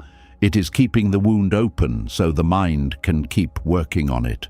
Buddhist wisdom teaches that some freedom comes not from finding the perfect answer, but from seeing the suffering created by the demand for an answer. There may be things you will never fully understand. There may be apologies that never come. There may be reasons that remain unclear. There may be people who never explain themselves honestly. The mind may hate this. It may say, "I cannot be free until I know why." But sometimes the need to know why becomes another chain. Sometimes the deepest release begins when you stop asking the past to become clear enough to give you peace. This does not mean you stop caring. It means you stop making peace dependent on the cooperation of the past. Pain says, "Something happened." The story says, "I cannot live fully until what happened makes sense." Pain says, "I was hurt." The story says, "The person who hurt me must understand my pain before I can heal." Pain says, "I lost something." The story says, "Because I lost this, my life can never open again." The story turns pain into a contract. It says life must repay you before you can breathe. But life does not always repay in the way the wounded mind demands. This is why clinging to the story can keep a person waiting at a closed door for years. The Buddha's path points somewhere else. It points to direct seeing, not seeing as thinking more, but seeing as noticing what is actually happening inside you. When the memory comes, what happens in the body? When the old story begins, what emotion feeds it? When you repeat the same sentence about your pain, what do you feel you are protecting? When you tell yourself, "I will never be free," what part of you believes that suffering is safer than change? This kind of seeing is not intellectual. It is intimate. It brings you close to the machinery of suffering. You begin to notice that the story is not one solid thing. It is made of images, words, sensations, beliefs, and emotional habits. A memory appears. Then a thought interprets it. Then the body reacts. Then another thought confirms the reaction. Then the identity steps in and says, "This is me." If you are unaware, the whole chain happens so quickly that it feels like truth. But when mindfulness grows, the chain slows down. You see the links. And once you see the links, you are no longer completely trapped by them. This is why mindfulness is not just relaxation, it is investigation. It is the calm, patient act of watching how suffering is made, not to blame yourself, but to understand. A person who does not understand how fire spreads cannot stop the house from burning. A person who does not understand how the mind turns pain into identity cannot stop living inside the story. Mindfulness shows you where the spark becomes flame. Sometimes the spark is a real memory. Sometimes it is a tone of voice. Sometimes it is a date on the calendar. Sometimes it is seeing someone else receive what you needed. Sometimes it is silence. Sometimes it is success, because success can awaken the fear of losing. Sometimes it is love, because love can awaken the fear of abandonment. The story of pain is clever. It can attach itself to almost anything. It can turn even blessings into warnings. That is why it must be seen, not obeyed blindly. There is a difference between honoring pain and obeying the story of pain. Honoring pain means you give yourself tenderness. You admit what hurt. You do not force yourself to be fine. You allow grief to move through the body. You seek support when needed. You care for the wounded places with patience. Obeying the story means you let pain define what you are allowed to become. You let it close doors before you reach them. You let it speak for everyone you meet. You let it turn caution into isolation. You let it make your future a servant of your past. Many people confuse these two. They think if they stop obeying the story, they are dishonoring the pain. But the opposite may be true. When you keep obeying the story, you may be making your pain work too hard. You are asking it to explain your whole life, protect your whole future, justify every fear, and carry an identity it was never meant to carry. Pain is a signal, it is not a self. It asks to be felt, understood, and cared for. It does not ask to become the ruler of your life. The story of pain often uses the word always, always rejected, always unlucky, always misunderstood, always alone, always the one who gives more, always the one who gets hurt, always the one left behind. Be careful with always. It is one of the mind's favorite tools for turning a painful pattern into a permanent identity. Always makes the past seem endless. It erases exceptions. It hides moments of kindness, strength, change, and possibility. It takes one wound and stretches it across your entire life. Buddhist wisdom brings you back to impermanence, not as a cold idea, but as medicine. If everything changes, then always is usually a story. A feeling may return often, but it is not always present. A pattern may be strong, but it is not unbreakable. A wound may influence you, but it is not the whole of you. Even the thought, "I cannot heal," appears and disappears. It is not permanent. It visits, it speaks, it fades. If you can observe it, then it is not your entire self. This is where the Buddhist understanding of not-self becomes deeply useful. Not-self does not mean you do not exist. It means the thing you call me is not a fixed, unchanging object. It is made of changing parts: body, feelings, perceptions, mental formations, and consciousness. Your story of pain is also made of changing parts. It feels solid because you keep gathering those parts and calling them me. But when you look closely, you see movement. Feelings rise and pass. Thoughts rise and pass. Memories rise and pass. Body sensations rise and pass. Even identity shifts depending on mood, place, people, and attention. If the painful self were truly fixed, it would never change for even a second. But it does. There are moments you laugh, moments you forget the pain, moments you care for someone, moments you feel beauty, moments you are curious, moments you are calm, moments you want to begin again. These moments may be brief, but they reveal something important. The story of pain is not the whole truth. It may be loud, but it is not total. The mind may argue, but the pain comes back. Yes, it may, but something coming back does not mean it is you. Clouds come back, rain comes back, night comes back. None of them are the sky. In the same way, sadness may return, fear may return, memory may return, but you are not required to build your identity from every returning weather. Buddhist practice helps you become more like the sky, aware of what passes through but not reduced to what passes through. This is not easy in the beginning because the story of pain often feels morally important. It says, if I let this go, I am saying it was okay. It says, if I stop telling the story, no one will know what I endured. It says, if I become peaceful, the person who hurt me wins. These thoughts can be powerful because they tie suffering to justice. But inner freedom is not the same as declaring the past acceptable. You can still know something was wrong. You can still have boundaries. You can still choose distance. You can still speak truth. But you do not have to keep drinking poison to prove that poison was given to you. Acceptance is not the erasing of moral clarity. It is the ending of self-punishment. Pain may need justice, action, support, or protection. But the story of pain often keeps punishing the one who was already hurt. It replays the wound in the mind. It keeps the body tense. It steals sleep. It blocks joy. It makes new love pay for old harm. It keeps life small.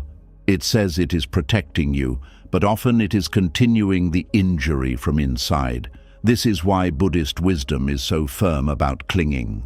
Clinging does not keep the past from being wrong. It keeps the past alive in the body.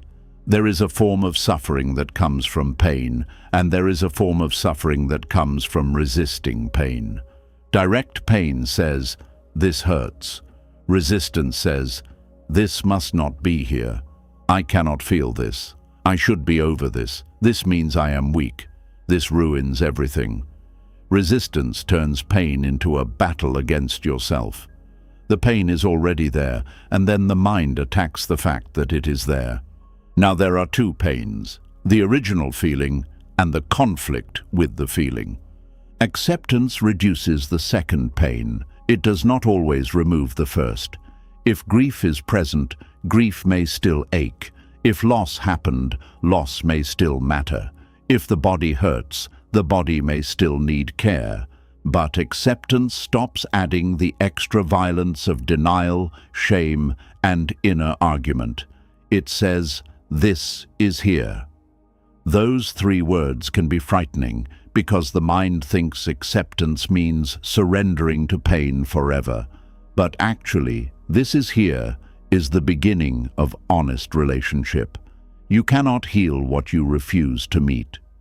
The story of pain often lives in time. It reaches backward into memory and forward into fear. It rarely stays in the simple now. It says, "Because of what happened then, this will happen later." It links past and future with a chain of fear. Mindfulness gently cuts through by asking, what is present now? Maybe a tight chest is present. Maybe sadness is present. Maybe thought is present. Maybe anger is present. But is the whole story present? Is the entire future present? Is the old person who hurt you present in this room? Is the past happening now, or is the body remembering it? These questions are not meant to dismiss pain. They are meant to separate direct experience from mental construction. This separation brings space, and space brings choice. Without space, memory becomes reality. With space, memory becomes memory, pain becomes pain, thought becomes thought, fear becomes fear. None of them need to become identity. The phrase, "my story of pain," is powerful because of the word "my." The mind claims pain. It says, "my wound, my betrayal, my abandonment, my sadness, my trauma, my loss, my brokenness." This claiming can feel natural. Pain happened within your life, so it feels personal. But Buddhism asks you to look gently at how ownership can become bondage. The more tightly the mind says "my," the more solid the suffering becomes. The pain is no longer an experience passing through awareness. It becomes a possession the self guards.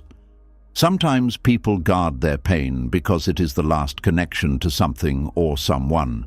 A grief story may feel like the last thread to a lost person. An anger story may feel like the last defense against injustice.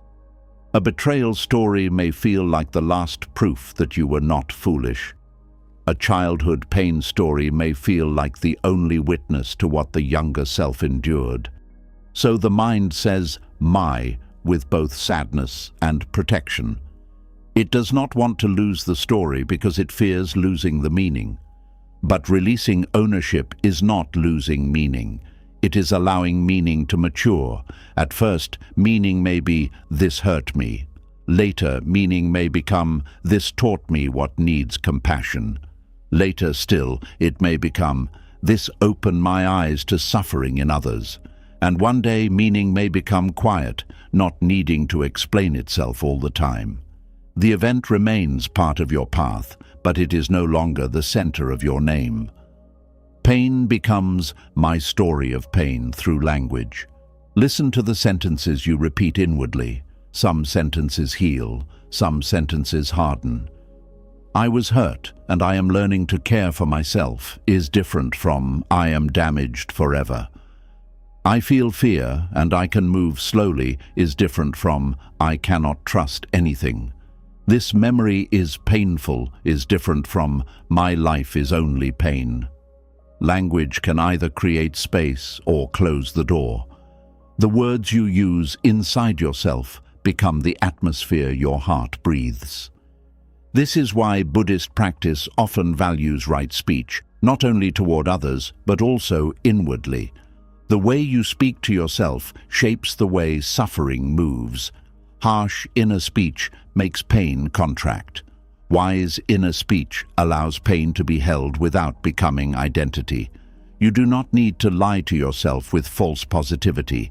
You need truthful, spacious language, language that admits pain without making it permanent, language that respects fear without crowning it king, language that honors the past without letting it devour the present. The story of pain also grows through selective memory. The mind gathers evidence that supports the story and ignores what does not. If the story is "no one cares," the mind may overlook the person who checked on you. If the story is "I always fail," the mind may dismiss the quiet ways you kept going. If the story is "nothing good stays," the mind may not notice small forms of stability. This is not because the mind is evil. It is because the mind tends to confirm what it already believes. Suffering narrows attention. It makes the world look like the wound. Mindfulness widens attention. It does not force you to deny what hurts. It simply asks you to include more of reality. Yes, there is pain. Is there also breath? Yes, there is grief. Is there also the sound of rain, a cup of tea, a person who tried, a moment of rest, a small strength you forgot to count? This wider seeing is not childish. It is not pretending. It is refusing to let pain become the only evidence allowed in the court of your mind.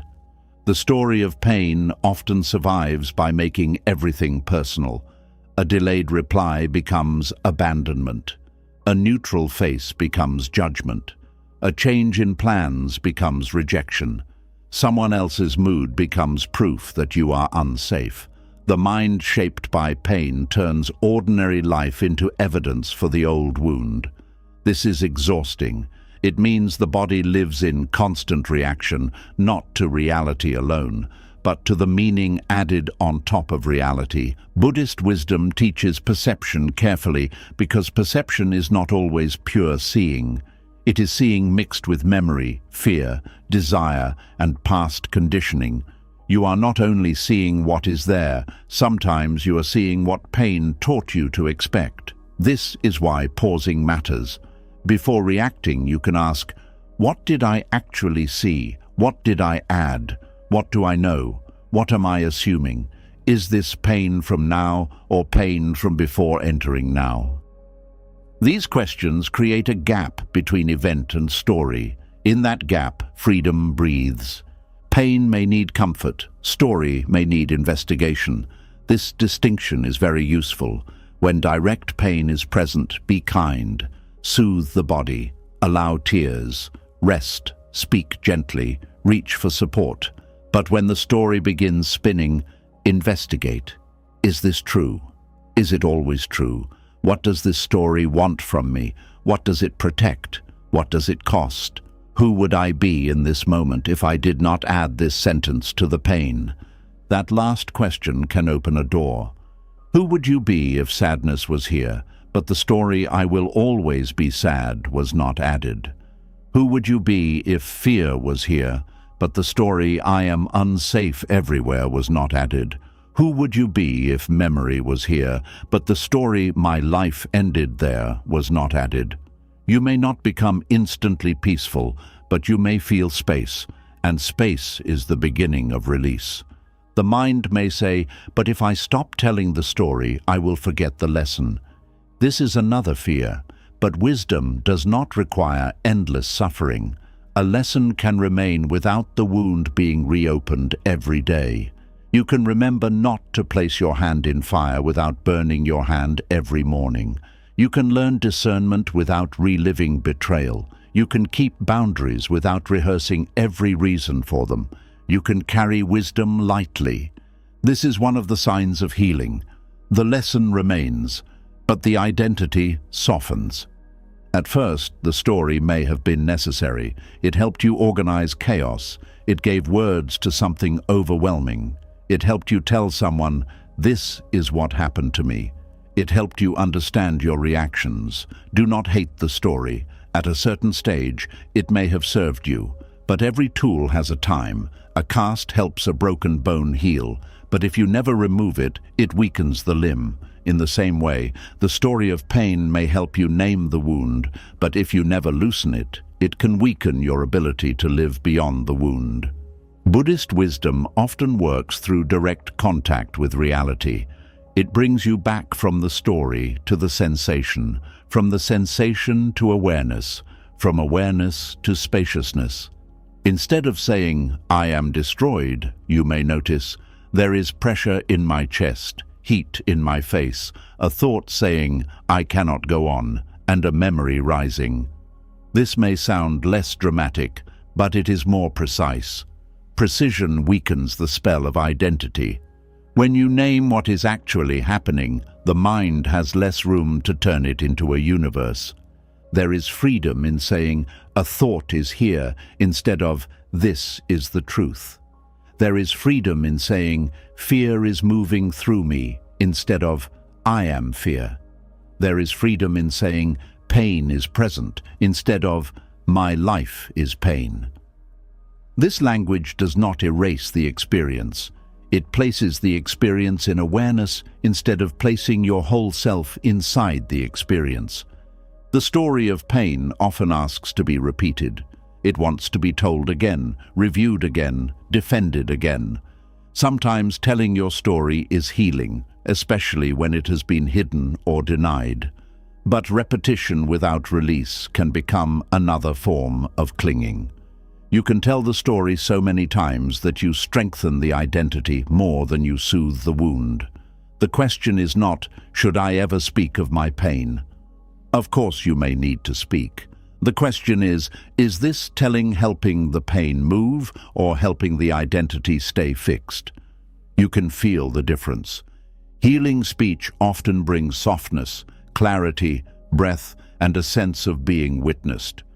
Repetitive clinging speech often brings tightness, heat, more blame, more helplessness, and the need to repeat again soon. One opens space, the other deepens the groove. This is not a rule to silence you. It is a gentle invitation to notice what your own words are doing to your own heart. Pain is intimate, but the story of pain can become public identity. Sometimes people become known by what happened to them. Their suffering becomes the first thing others remember. Their wound becomes their introduction. Their struggle becomes their role in the family, the friendship, or the community. This can feel validating at first, especially if you were ignored before, but over time it can become limiting. You may feel pressure to remain the wounded one because that is how others recognize you. Buddhist wisdom would ask you to look at this with compassion. Are you allowed to change? Are you allowed to be more than the role people understand?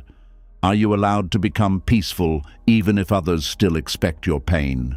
Are you allowed to outgrow the version of you that made sense to everyone else? The answer must become yes. Healing may confuse people who only knew your wound, but your freedom cannot depend on everyone adjusting quickly to your growth. There is pain, and there is the identity that forms when pain is witnessed, repeated, named, and socially reinforced. To leave that identity, you may have to disappoint the expectations built around your suffering.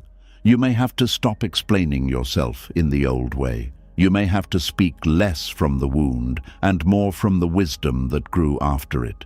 You may have to let people meet a version of you that is not always available for the same sad conversation.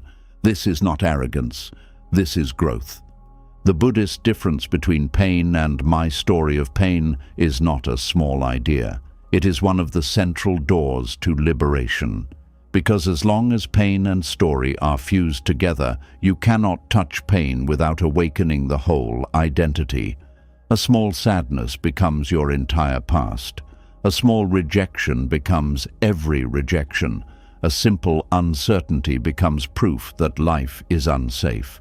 But when pain and story separate, you can care for the sadness without drowning in the identity. You can feel the sting without adding a lifetime sentence. You can meet the moment without inviting every old wound to sit at the table. This is how freedom becomes practical. Not dramatic, but practical. A memory comes and you breathe. A thought says, "This is who I am," and you answer, "This is a thought shaped by pain." A feeling rises, and you place a hand on the body instead of building a future from it. Someone disappoints you, and you respond to that person, not to every person who ever disappointed you.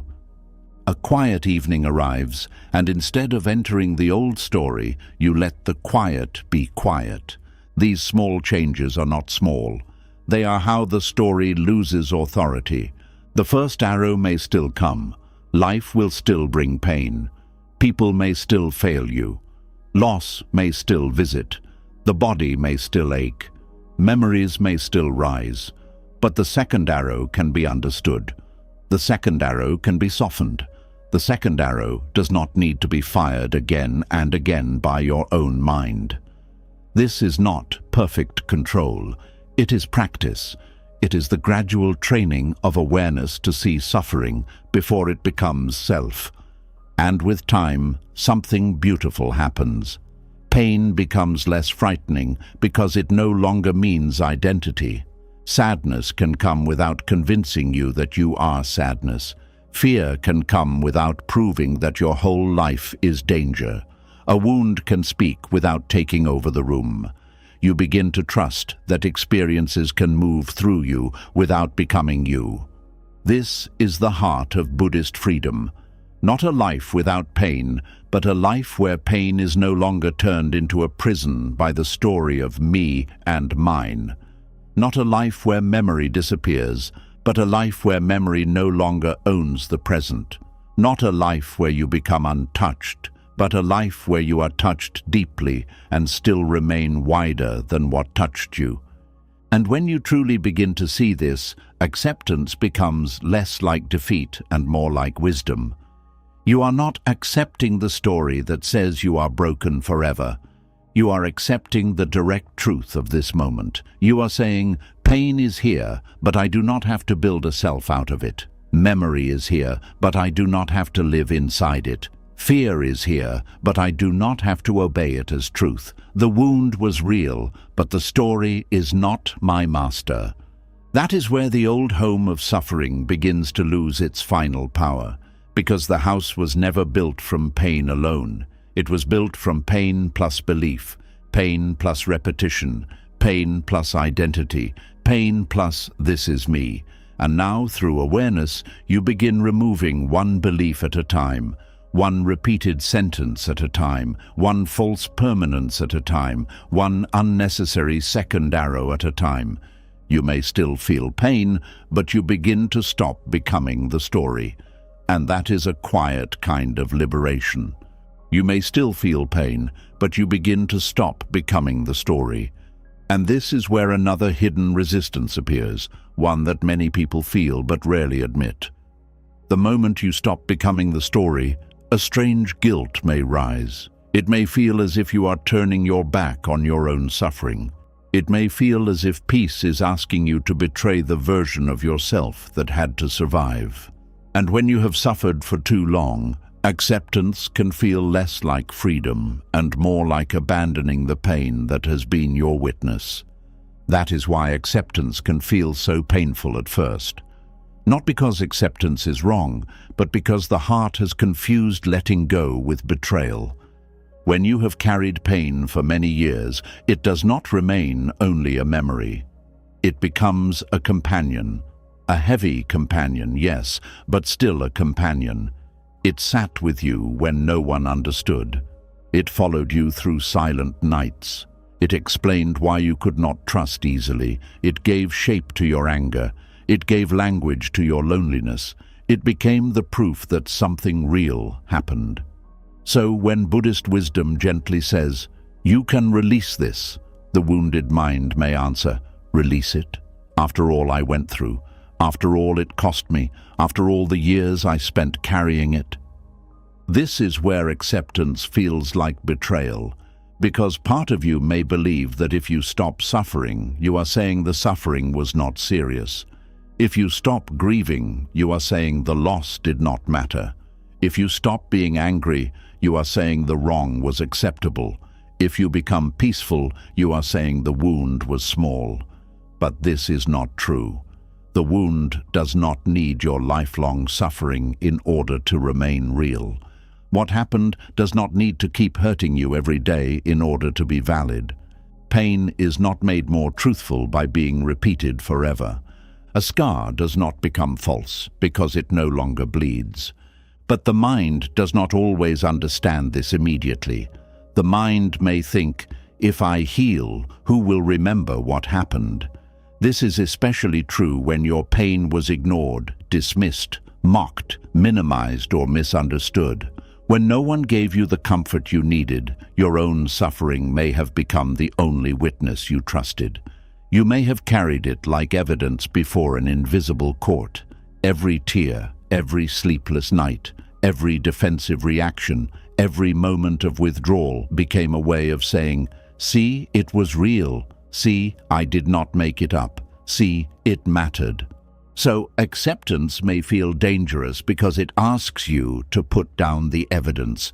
But Buddhist wisdom does not ask you to deny the evidence. It asks you to stop living inside the courtroom. There is a difference. You can know what happened without spending the rest of your life trying to prove it. You can honor your pain without presenting it again and again to people who may never understand. You can validate your own suffering without needing your life to remain shaped like a wound. The deepest freedom begins when you no longer need the world to agree that you were hurt before you allow yourself to breathe.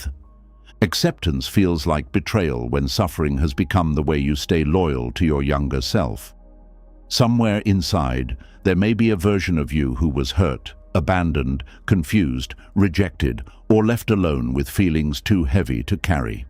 That younger self may still be waiting for protection, waiting for someone to say, "You did not deserve that," waiting for someone to return and make things right, waiting for the past to change its face.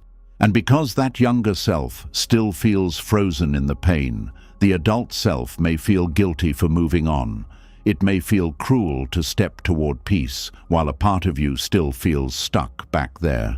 But true acceptance is not leaving that younger self behind. True acceptance is finally going back with compassion and saying, "I see you, I believe you. I will not deny what happened, but I will not keep our whole life trapped here." That is not betrayal, that is rescue. The wounded mind often thinks loyalty means staying in the same emotional place. It thinks love means continuing to hurt. It thinks remembrance means refusal to release. But there is another kind of loyalty, a wiser loyalty, the loyalty that says, "Because I suffered, I will not keep creating more suffering inside myself." The loyalty that says, "Because I was hurt, I will learn to be gentle with myself now." The loyalty that says, "Because life was painful, I will not make pain my only inheritance." This kind of loyalty does not abandon the past. It transforms your relationship with it. Buddhist wisdom is very clear about clinging. It teaches that clinging is one of the roots of suffering. But clinging does not always look like greed. Sometimes clinging looks like grief that refuses to soften because softening feels unsafe. Sometimes it looks like anger that has stayed too long because anger feels like justice. Sometimes it looks like identity built around a wound because the wound feels like proof. Sometimes it looks like repeating the same story because stopping feels like letting someone get away with what they did. This is why acceptance is often misunderstood. People hear acceptance and think it means approval. They think it means saying, "What happened was okay." They think it means becoming passive, silent, weak, or indifferent. But Buddhist acceptance does not mean calling darkness light. It does not mean pretending harm was harmless. It does not mean smiling at injustice. It means seeing reality as it is, without adding the extra suffering of denial, resistance, and endless inner war. Acceptance says, this happened, it hurt, it had consequences, and now I must decide whether I will keep letting it rule my inner life. That decision can feel like betrayal because the pain may have become a monument. People build monuments to remember what matters. In the same way, the mind can build a monument out of suffering. It may say, I will never let this go because this pain represents what I lost. But there is a difference between a memorial and a prison. A memorial helps you remember with respect. A prison keeps you from living. If your pain has become a place you visit with awareness, it can teach you. If it has become a place you cannot leave, it controls you. The Buddha's teaching does not remove compassion from pain. It brings more compassion, not less. It says, yes, suffering exists. Yes, your heart was touched. Yes, the wound mattered. But do not add another lifetime of bondage to the wound. This is a deep mercy. Because if you believe healing is betrayal, you may keep punishing yourself out of loyalty to what happened. You may keep your joy small. You may reject peace when it comes. You may distrust calm because calm feels like forgetting. You may avoid happiness because happiness feels disrespectful to the pain you endured. But ask yourself gently, who taught you that your suffering needs your unhappiness as proof? If someone hurt you, must you keep hurting yourself in order to show that it mattered?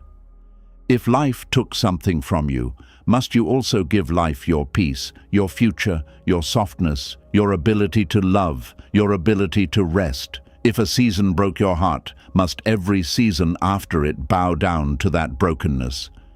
At some point, continuing to suffer no longer protects the past. It only steals from the present. Acceptance feels like betrayal when anger has become your only form of power. For many people, anger arrives after pain because the heart needs to defend its dignity. Anger says, that was not right. Anger says, I deserved better. Anger says, I will not let this be ignored. In this way, anger can be useful at first. It can wake you up from numbness. It can help you set boundaries. It can help you stop accepting harm. But when anger becomes your permanent home, it slowly burns the person carrying it. This is difficult because letting anger soften may feel like losing power. You may think, if I stop being angry, I become weak.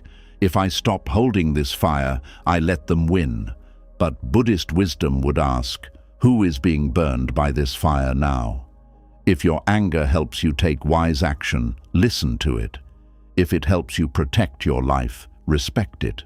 But if your anger keeps replaying the wound long after the moment has passed, if it steals your sleep, poisons your relationships, and turns your mind into a battlefield, then it is no longer only protecting you, it is consuming you. Peace is not the enemy of justice. Peace is the place from which you can see clearly. A mind trapped in rage may react, but a mind grounded in awareness can respond. It can set boundaries without becoming cruel. It can walk away without needing revenge.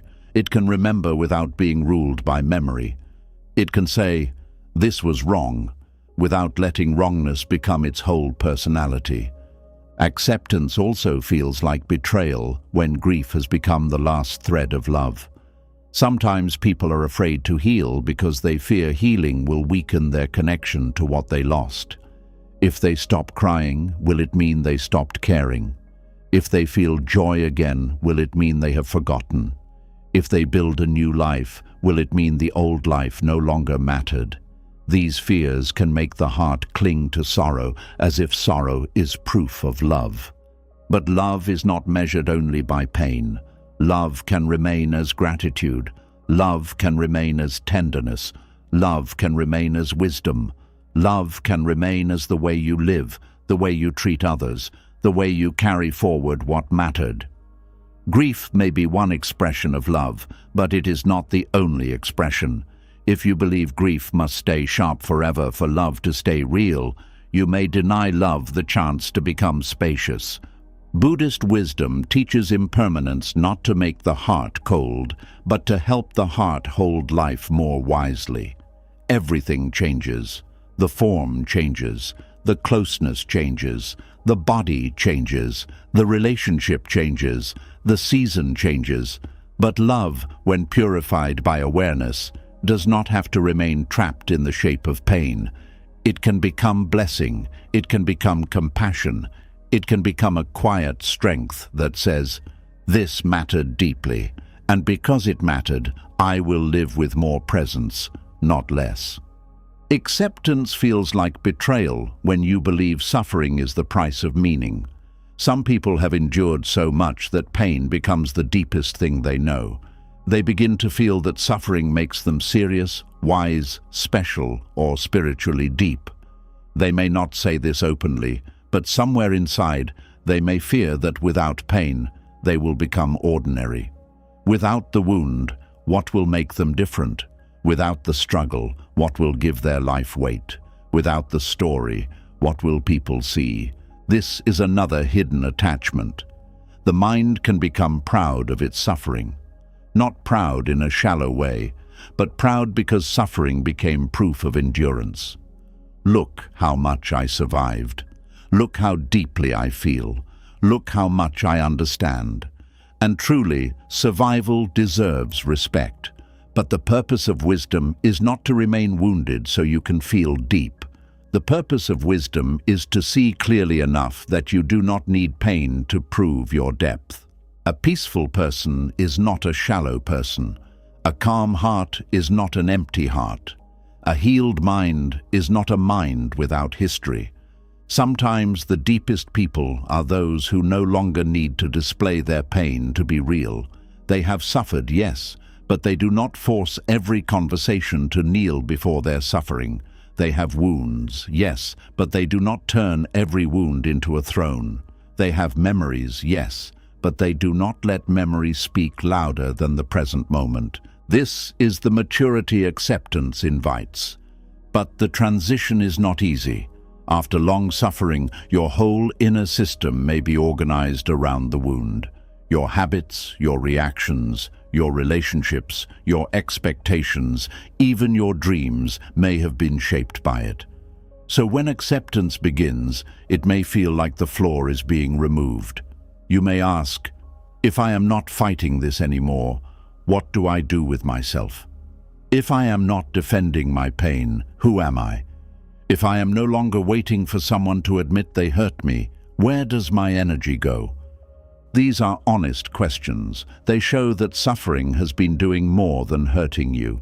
It has been organizing you. It has given your mind a task. Acceptance removes the old task before the new life feels stable. This gap can feel empty. It can feel like betrayal because the old self does not yet trust the new self. The old self says, "Do not put this down. We know how to live with it." The new self says, "But we are tired." The old self says, "At least this pain is familiar." The new self says, "Familiar does not mean free." This inner conflict is part of healing. Do not mistake it for failure. When a person has lived in a dark room for years, even sunlight can hurt the eyes at first. That does not mean the sun is dangerous. It means the eyes need time. In the same way, acceptance may feel uncomfortable because your inner life is adjusting to a reality where pain is no longer the center. Buddhist practice gives you a gentle way through this. It does not demand that you drop everything at once. It asks you to observe the clinging, feel the guilt, notice the fear of betrayal. Sit with the part that says, "If I accept this, I lose something."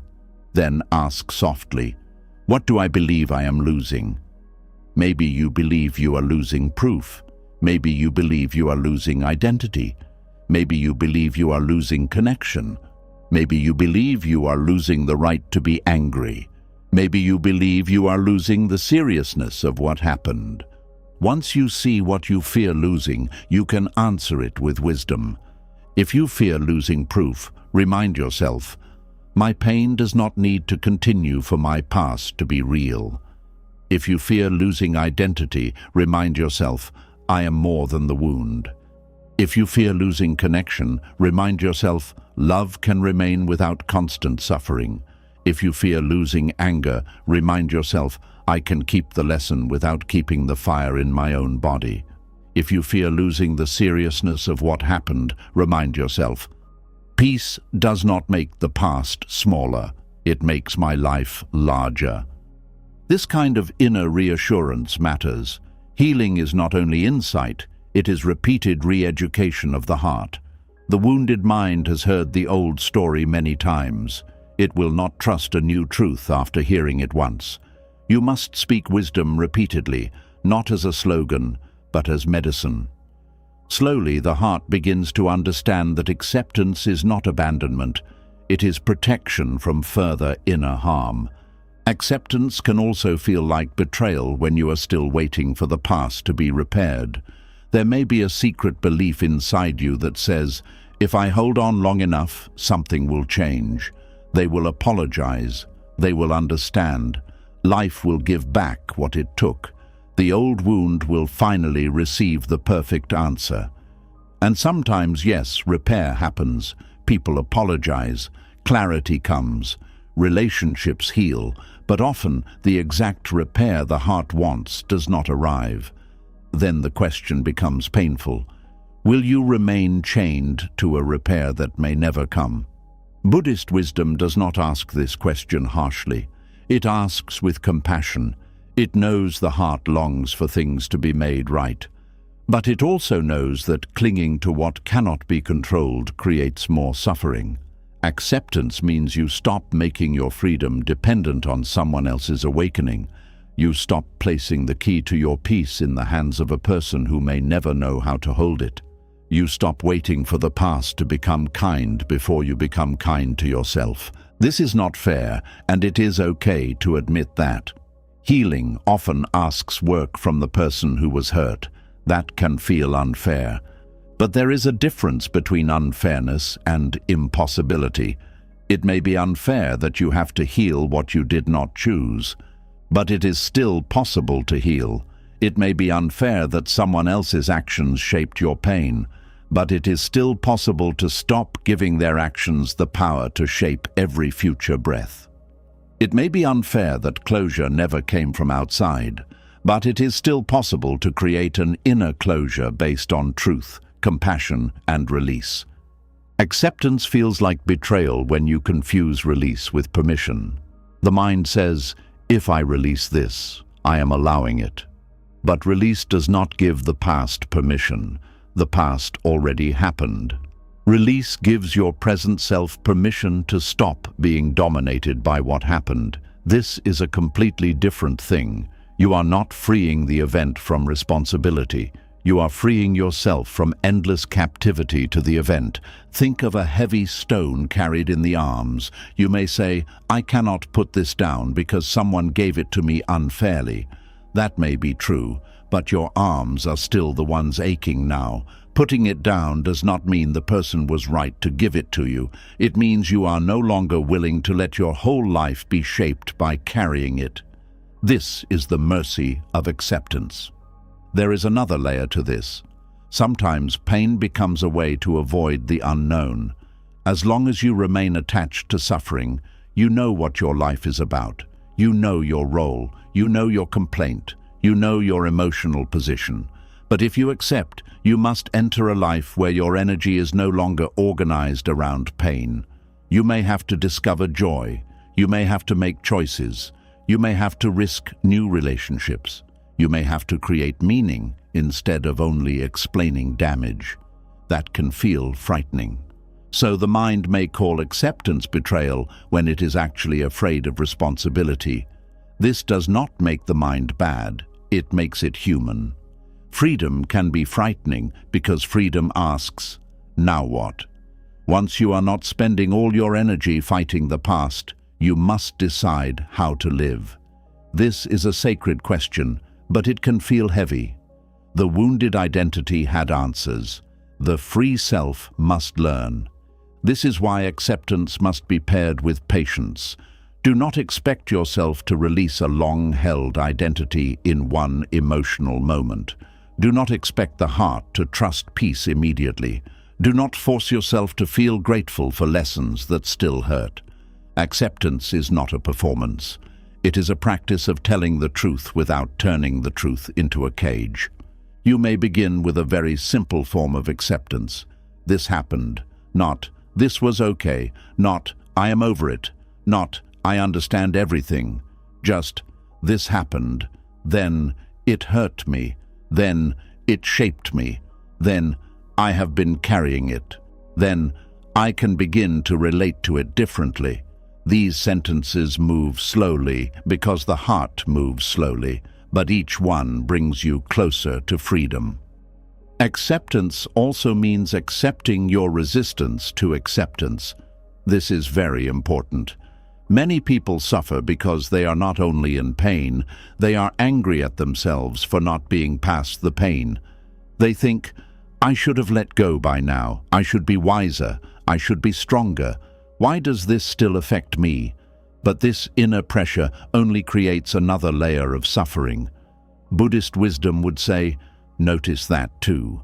Notice the resistance. Notice the shame. Notice the fear of betrayal.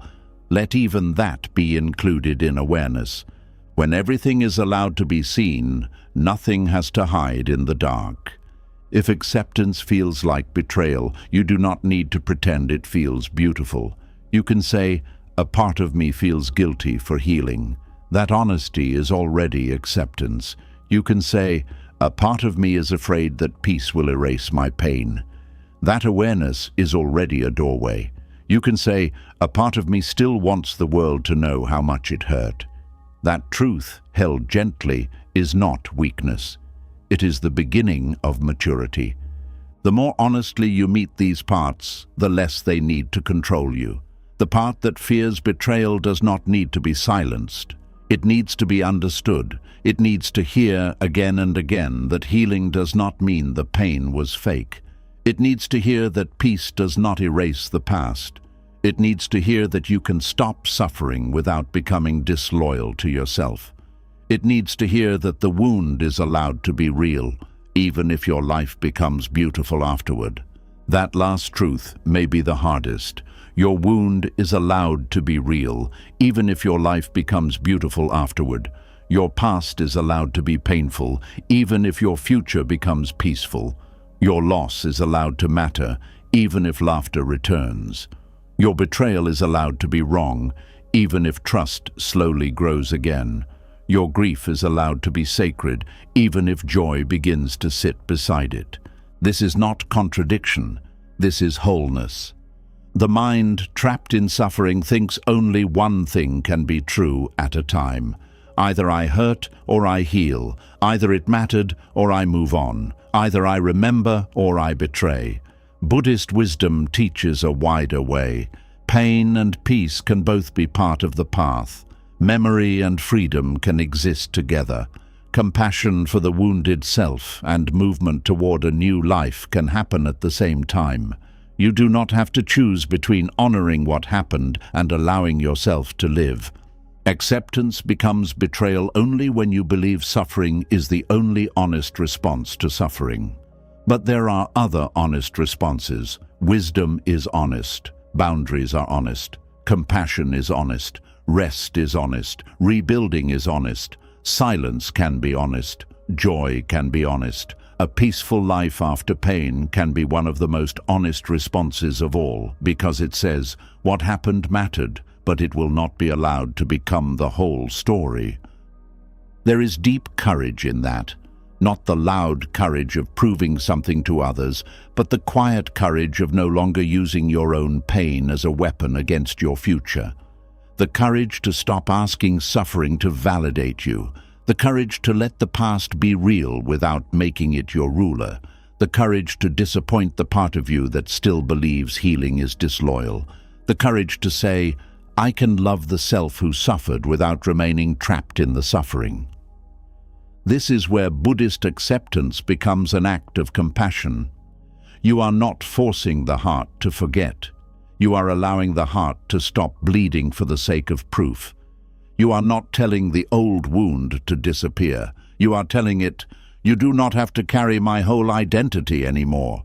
You are not betraying the pain. You are ending the extra pain created by clinging, and slowly acceptance begins to feel different.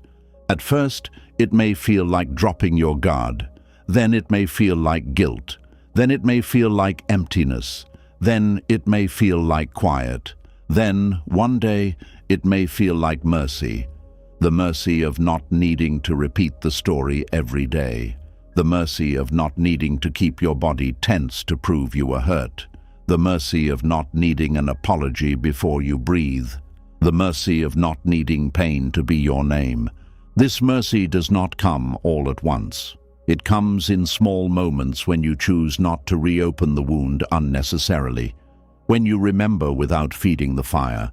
When you validate yourself without demanding that suffering remain visible.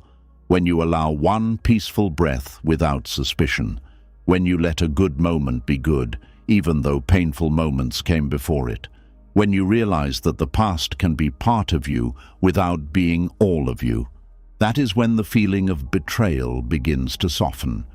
Because the heart slowly learns that acceptance is not turning away from the wounded self.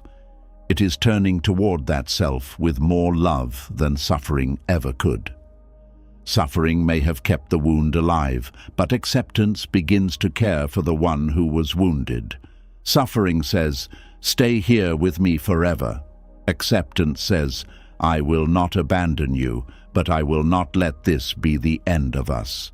And maybe that is the truest healing. Not rejecting the pain, not worshipping the pain, not denying the pain, but holding it with enough wisdom that it no longer has to become your whole life. Acceptance does not betray your suffering. Acceptance betrays the lie that you must suffer forever to prove that you once suffered deeply. Acceptance does not betray your suffering. Acceptance betrays the lie that you must suffer forever to prove that you once suffered deeply. And once that lie begins to weaken, another hidden force appears inside the mind. It is more subtle than fear, more difficult to admit than grief, and often more protected than pain itself. It is the ego's secret attachment to being wounded. This is not easy to hear, because no one wants to think they are attached to their wound. The heart says, I did not choose this pain. And that is true. You may not have chosen what happened. You may not have chosen the loss, the rejection, the betrayal, the disappointment, the loneliness, the years of survival, or the inner heaviness that followed. But sometimes, after pain enters the life, the ego quietly begins to use it. Not because you are bad, not because your pain is fake, not because you enjoy suffering, but because the ego can turn almost anything into identity. Even sorrow. The ego does not only attach to pride, success, beauty, praise, money, knowledge, or being right. It can also attach to being wounded. It can say, this pain makes me different. It can say, this wound explains me. It can say, this suffering gives me depth. It can say, this story gives me a place in the world. And slowly, without your full awareness, the wound becomes more than something that happened. It becomes something the ego uses to feel solid. In Buddhist wisdom, ego is not simply arrogance. Ego is the deep habit of making a fixed self out of changing experiences. It says, this is me, this is mine, this is who I am. It takes thoughts, feelings, memories, roles, victories, failures, and wounds, then wraps them together and calls the bundle self. So when suffering stays for long, the ego may begin to include suffering in that bundle. It says, I am the one who was hurt. I am the one who was abandoned. I am the one who was betrayed. I am the one life treated unfairly. I am the one who understands pain more than others. At first, this may feel like honest recognition, but over time, it can become a hidden attachment. The dangerous thing about this attachment is that it does not feel like attachment. It feels like truth. It feels like dignity. It feels like self-protection. It feels like justice. It feels like memory. It feels like loyalty to what happened. But if you look closely, you may notice that the ego does not only want the pain to be acknowledged, it wants the pain to remain central. It wants the wound to keep explaining you. It wants the story to keep giving you a shape. It wants the old injury to remain a kind of throne from which the self can speak. This is where suffering becomes complicated. The wound hurts, but it also gives the ego a position. It gives the ego a reason to say, I am special because I have suffered, or I am separate because no one understands me, or I am wiser because I have been through more, or I am allowed to stay guarded because I was hurt. Some of these statements may contain truth. Pain can teach. Pain can deepen compassion. Pain can make a person more alert. But the ego takes a lesson and turns it into a crown. It takes survival and turns it into superiority. It takes a wound and turns it into a name. This is why the ego may resist healing. Healing threatens the ego's favorite story. If the ego has built itself around being wounded, then peace feels like losing status. If pain has become the reason you feel unique, then healing may feel like becoming ordinary. If suffering has become your proof of depth, then calm may feel shallow. If being hurt has become your explanation for every reaction, then acceptance may feel like losing the defense that protects you from responsibility. This is not a reason to shame yourself. It is a reason to become deeply honest. Because ego attachment grows in darkness, it weakens when seen clearly. The ego loves certainty, even painful certainty. It would rather say, I am broken, than sit in the open space of, I am changing. It would rather say, I can never trust, than face the delicate work of learning discernment. It would rather say, this is just who I am, than admit, this is a pattern I learned. It would rather keep the old wound as a permanent identity than enter the unknown field of healing. Why? Because a fixed identity feels safe. Even a painful fixed identity gives the ego something solid to hold. But life is not fixed. Buddhism reminds us again and again that all things are changing. The body changes, feelings change, thoughts change, roles change, relationships change. Even the story you tell about yourself changes. But the ego fears this flow. It wants to freeze life into a self-image. It says, this is me. And when the self-image is wounded, it says, this wounded me is the real me. That is where suffering deepens, because now healing is not only a matter of easing pain. Healing becomes a threat to who the ego thinks you are. This is why some people defend their pain more fiercely than they defend their peace. You may offer them another way to see themselves, and they may reject it. Not because they are hopeless, but because the wound has become familiar ground. They know how to speak from it. They know how to gain sympathy through it. They know how to avoid risk through it. They know how to explain every closed door with it. But peace asks them to stand without that old explanation. Peace asks them to be present without the drama of injury. Peace asks them to become larger than the wound. And the ego says, but if I am no longer this wound, what am I? That question can feel terrifying. The ego's secret attachment to being wounded often shows itself through repeated self-description. Listen carefully to how a person introduces themselves to themselves. I am someone who always gets hurt. People never choose me. I cannot trust anyone. I am too damaged. I have been through too much. I am different from people who have easy lives. These sentences may feel like honesty, but they may also be rituals of identity. Each time the sentence is repeated, the wounded self becomes stronger. The ego hears itself named again and again, and it feels confirmed. This is why Buddhist practice pays close attention to thought and speech. Words are not empty. They shape inner reality. When you keep calling yourself by your wound, the mind begins to bow to that name. When you keep saying, "This is who I am," the heart stops searching for other possibilities. When you keep repeating the old pain as your primary identity, you may not notice the quiet ways you are refusing to let a new self emerge. And yet the goal is not to replace one ego identity with another. Buddhism is not asking you to move from "I am wounded" to "I am perfectly healed and superior." That would only be another ego costume. The deeper invitation is softer. Stop making a fixed self out of any passing condition. Pain is present sometimes. Strength is present sometimes. Fear is present sometimes. Calm is present sometimes. Confusion is present sometimes. Wisdom is present sometimes. None of them needs to become the whole of you. The ego wants to own experience. Awareness simply witnesses it. This is the difference between saying, "I am wounded," and saying, "A wound is being felt."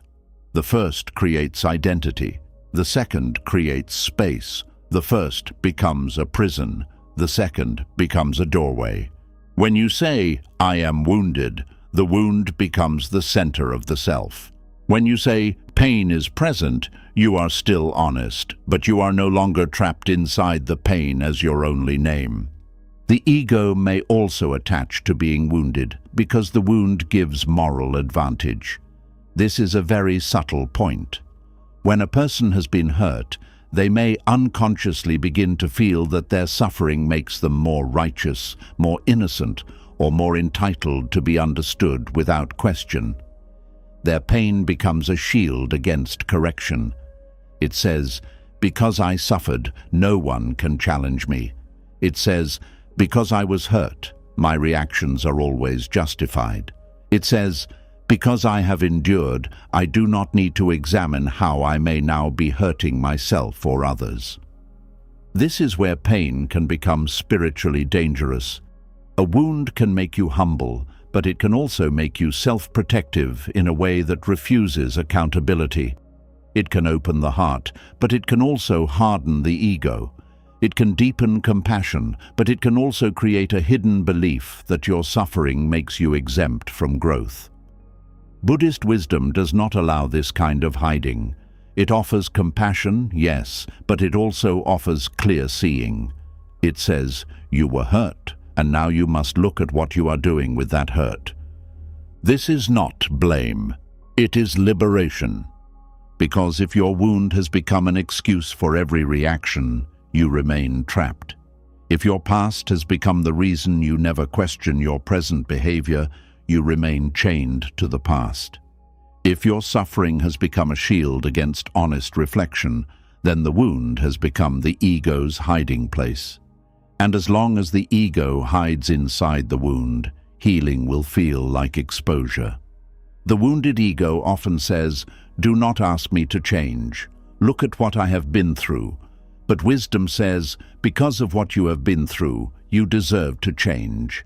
The wounded ego says, "My pain explains everything." Wisdom says, "Your pain explains some things, but it does not have to control everything." The wounded ego says, "I cannot help being this way." Wisdom says, "You can begin gently, one moment at a time." The wounded ego says, "If I let go, I lose myself."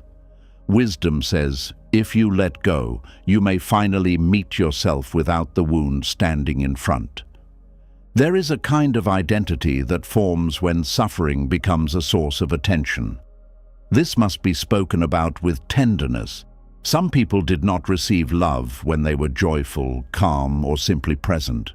They received concern only when they were in crisis. They received tenderness only when they were visibly hurting. They received patience only when they were breaking down. So the ego learned, pain makes me seen. It learned, if I am okay, I disappear. And once the ego learns this, it may resist peace because peace feels like invisibility. This does not mean the person is pretending. It means the nervous system and the ego have learned a painful bargain. Suffering brings connection, but connection based only on suffering is unstable. It keeps the person tied to the role of the wounded one. It makes healing feel socially risky. It creates the fear that if you become peaceful, people will stop caring. But true love should not require constant injury. True connection should not need you to remain wounded in order for you to matter. Buddhist compassion helps you see this without self-hatred. It allows you to say, of course I wanted to be seen. Of course I wanted someone to notice my pain. Of course I held on to the language that finally brought care. But I can learn to be seen in peace too. I can learn to receive love without needing to bleed emotionally for it. I can learn to matter even when I am not in crisis. That is a profound shift. To believe you can matter without suffering. The ego also attaches to woundedness because woundedness can protect you from trying.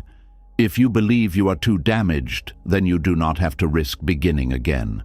If you believe people will always hurt you, then you do not have to risk opening carefully.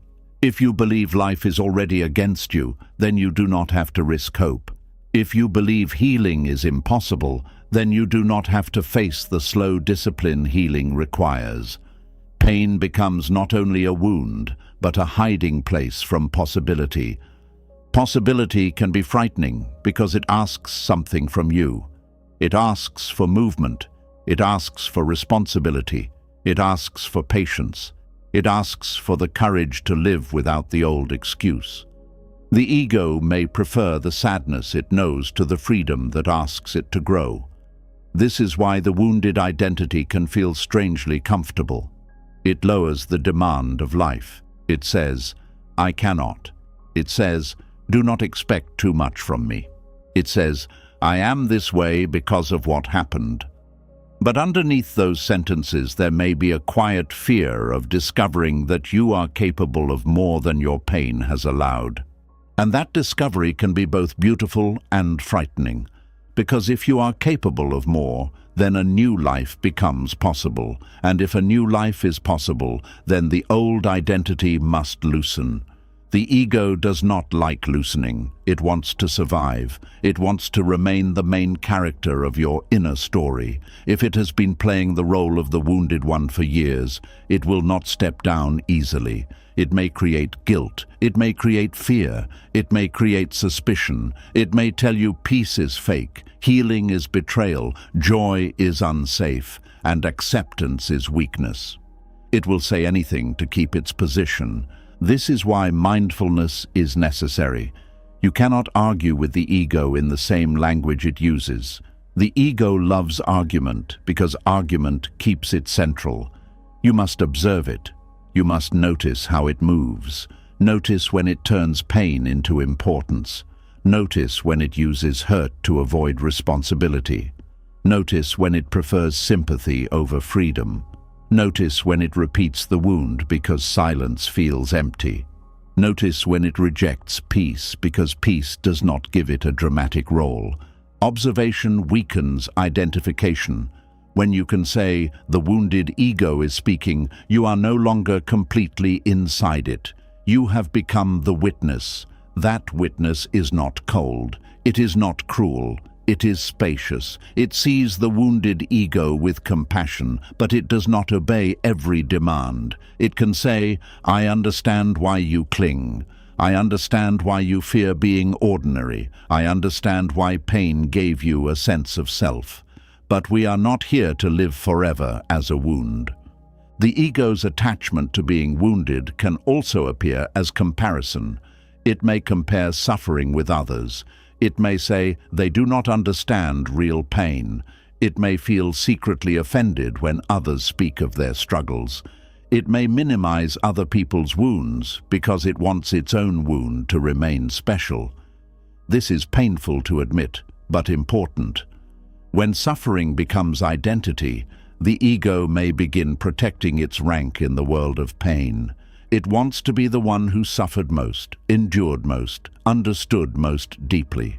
But pain is not a competition. The moment suffering becomes a competition, compassion begins to shrink. Buddhist wisdom opens the opposite door. It teaches that suffering is universal, not identical, but universal. Everyone carries something.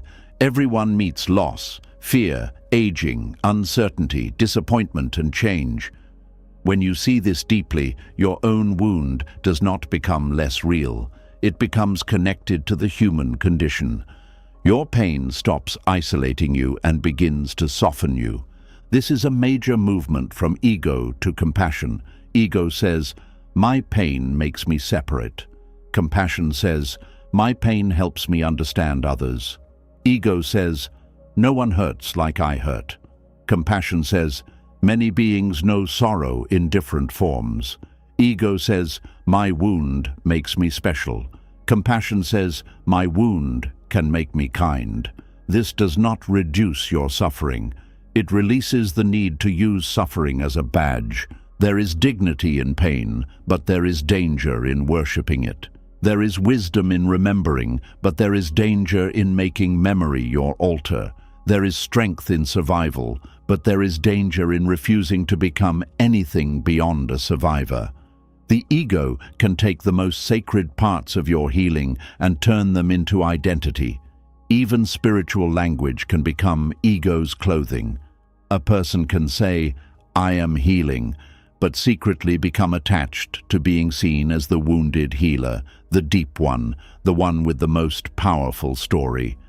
The ego does not disappear because the language becomes spiritual. It simply learns new words.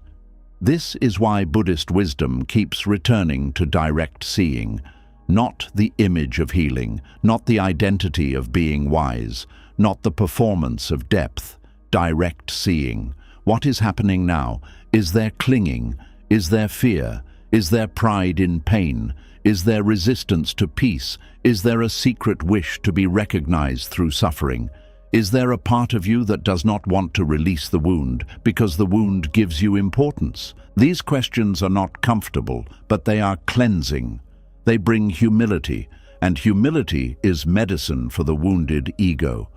Humility does not mean insulting yourself. It means seeing clearly that even your pain can become a place where ego hides. It means admitting, "Something in me has become attached to this wound." That admission can feel sharp at first, but it is not condemnation. It is freedom beginning. Because what is unconscious controls you. What is seen can be held differently. The ego's secret attachment to being wounded also survives through resentment. Resentment gives the ego a sense of power because it keeps the offender, the loss, or the unfairness present in the mind. It says, "I will not let this go." But often, resentment is not true power. It is a way of keeping the self attached to the wound. The ego may prefer resentment because resentment gives it a story to return to, an enemy to focus on, a reason to feel morally awake. Without resentment, the ego may feel empty. It may not know what to do with the energy that was once spent rehearsing pain. Buddhist wisdom does not demand that resentment vanish by force. It asks you to understand its cost. What does resentment do to your body? What does it do to your sleep? What does it do to your ability to love? What does it do to your face, your breath, your future? Does it truly protect you, or does it keep you tied to what hurt you? Does it bring clarity, or does it keep the wound fresh?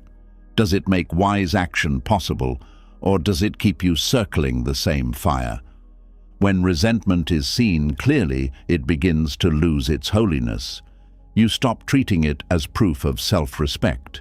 You begin to see that self-respect may actually require putting it down, not because the past was right, but because your life deserves to be more than a reaction to the past. This is another thing the ego fears, being more than a reaction. The wounded ego is reactive. It defines itself against what happened, against who left, against who failed, against who did not understand, against what life took. But a free life cannot be built only in reaction. At some point you must ask, what do I love? What do I value? What do I want to practice? What kind of mind do I want to cultivate? What kind of presence do I want to bring into the world? These questions move you from wound-centered identity to life-centered awareness. The ego may resist because these questions do not keep the wound at the center. They ask you to create instead of only defend. They ask you to live instead of only explain. They ask you to become responsible for the quality of your attention. And in Buddhism, attention is everything. What you feed with attention grows. If you feed the wounded identity every day, it becomes stronger. If you feed awareness, compassion, patience, and wise action, those qualities become more available. This does not mean ignoring pain. It means feeding pain only with the kind of attention that heals, not the kind that hardens. There is attention that is like warm water on a wound, cleaning it gently. There is also attention that is like scratching the wound open again. The ego often prefers the second kind because it keeps the wound active. Awareness learns the first kind. A healed relationship with pain does not need to perform. It does not need to announce itself constantly. It does not need to win every conversation. It does not need to be the most wounded person in the room. It can speak when speaking is useful and be silent when silence is kind. It can remember without displaying. It can feel without becoming dramatic. It can protect boundaries without building identity around defense. This is not emotional deadness, it is maturity. The wounded ego often fears maturity because maturity is quieter than pain. Pain can be loud. Pain can command attention. Pain can create intensity. Maturity can feel too simple at first. It says, feel this, learn from it, do not become it. Act wisely, release what burns you, return to the breath. The ego may call this boring because it does not provide the same drama. But peace is often quiet. Healing is often quiet. Real freedom rarely performs for applause.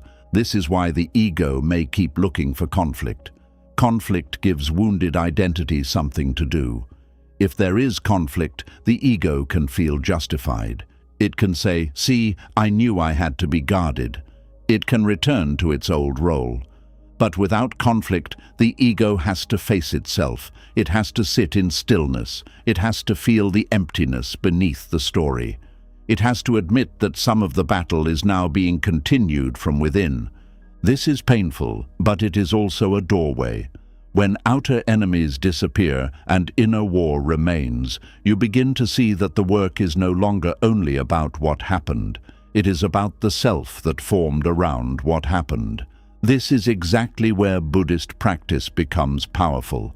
It does not stop at blaming the outer world. It turns the light inward, not to deny the world's harm, but to free the mind from carrying that harm in every breath. The ego's attachment to being wounded begins to loosen when you stop rewarding the wounded identity with constant belief. A thought arises. I am too hurt to change. Instead of bowing, you notice it. A feeling arises. I need this pain to be understood. Instead of becoming it, you hold it gently. A story arises. Without this wound, I am nothing. Instead of obeying, you ask, is that really true? This is how the ego loses power, not through violence, but through non-identification. Non-identification means you no longer confuse every inner movement with yourself. There is fear, but fear is not the whole self. There is hurt, but hurt is not the whole self. There is ego, but ego is not the whole self. There is a story, but the story is not the whole truth. The more you see this, the more space opens, and in that space you can choose. You can choose to validate pain without building identity from it. You can choose boundaries without bitterness as your home. You can choose memory without worship. You can choose wisdom without superiority. You can choose tenderness without helplessness. You can choose strength without remaining hardened. You can choose to be someone who suffered, not someone who is only suffering. The ego may still whisper, but then who are you? And perhaps the answer is not a fixed sentence. Perhaps you do not need to replace the wounded identity with another rigid identity. Perhaps the answer is, I am here, I am aware, I am learning, I am not finished, I am not only what happened, I am not required to make a permanent self out of temporary pain. That answer may feel less dramatic, but it is more alive. The ego wants a statue. Awareness wants a river. A statue is fixed. It cannot grow. It cannot bend. It cannot breathe. A river moves. It changes shape without losing its nature. It meets rocks and keeps flowing. It does not need to announce itself as wounded by every stone it passed. It simply continues. Buddhist wisdom invites you to become more like the river, not untouched, but moving, not careless, but free, not without memory, but not imprisoned by memory. The secret attachment to being wounded is healed through compassion and clear seeing together. Compassion alone may comfort the wound, but leave the ego hidden. Clear seeing alone may become harsh if it lacks tenderness. Together, they create balance. Compassion says, I understand why you became attached to this wound. Clear seeing says, but this attachment is now causing suffering. Compassion says, you are trying to protect yourself. Clear seeing says, but protection has become a cage. Compassion says, we will not shame the wounded self. Clear seeing says, we will not let the wounded self rule forever. This balance is the middle way. Not denial, not obsession, not self-blame, not self-excuse, not clinging, not cold rejection. A gentle seeing that is strong enough to tell the truth and kind enough to hold what trembles. As this attachment softens, you may feel grief, because the wounded ego, for all its problems, gave you something. It gave you a role. It gave you an explanation. It gave you a way to feel important when you felt powerless. It gave you a way to demand recognition when you felt unseen. Releasing it may feel like becoming empty for a while. Let that emptiness be there. Do not rush to fill it with a new identity. Sometimes emptiness is not loss. Sometimes it is space being cleared. In that space, new qualities can grow, not the dramatic qualities of the wounded ego, but quieter ones: patience, discernment, humility, soft strength, real compassion, honest boundaries, a deeper ability to listen, a lighter way of moving through the world. These qualities may not shout, but they are powerful. They do not need suffering as their throne. They arise from awareness. Eventually you may see that being wounded was never your deepest identity. It was a condition, a painful condition, a meaningful condition, a condition that shaped you, taught you, challenged you, and perhaps changed the direction of your life. But still a condition, not the final truth of who you are, not the permanent self, not the whole sky. And when this becomes clear, the ego loses its secret grip. You no longer need pain to make you special. You no longer need the wound to make you deep. You no longer need suffering to prove your story mattered. You no longer need to be recognized as wounded before you allow yourself to heal. You can bow to what happened, take the wisdom, care for the tender places, and continue. This is not the death of your truth. It is the death of the ego's ownership of your truth. And on the other side of that, there is a quieter freedom. The freedom to be ordinary without feeling empty. The freedom to be peaceful without feeling shallow. the freedom to be strong without performing survival, the freedom to be seen without displaying pain, the freedom to have a past without being possessed by it. The ego may have been attached to being wounded, but awareness is not. Awareness can hold the wound and still remain open. Awareness can remember and still breathe. Awareness can grieve and still love. Awareness can say, "This hurt me," without adding, "This is all I am." That is where healing deepens, not when pain is denied, not when the ego is hated, but when the wound is no longer allowed to define the whole being. The wounded identity may have protected you once, but it cannot carry you into freedom. At some point, the hand must open, the story must soften, the ego must step down from the throne of pain. And what remains is not emptiness, but presence. A presence that does not need to be wounded to be real. Acceptance becomes hard when pain has stayed long enough to feel like home. You learned how to survive inside it. You learned how to explain yourself through it. You learned how to expect more hardship before peace could even arrive. And somewhere along the way, suffering stopped feeling like something you carried and started feeling like who you were. But Buddhist wisdom brings you back to a deeper truth. Pain is real, but it is not your permanent self. The wound happened, but you are not the wound.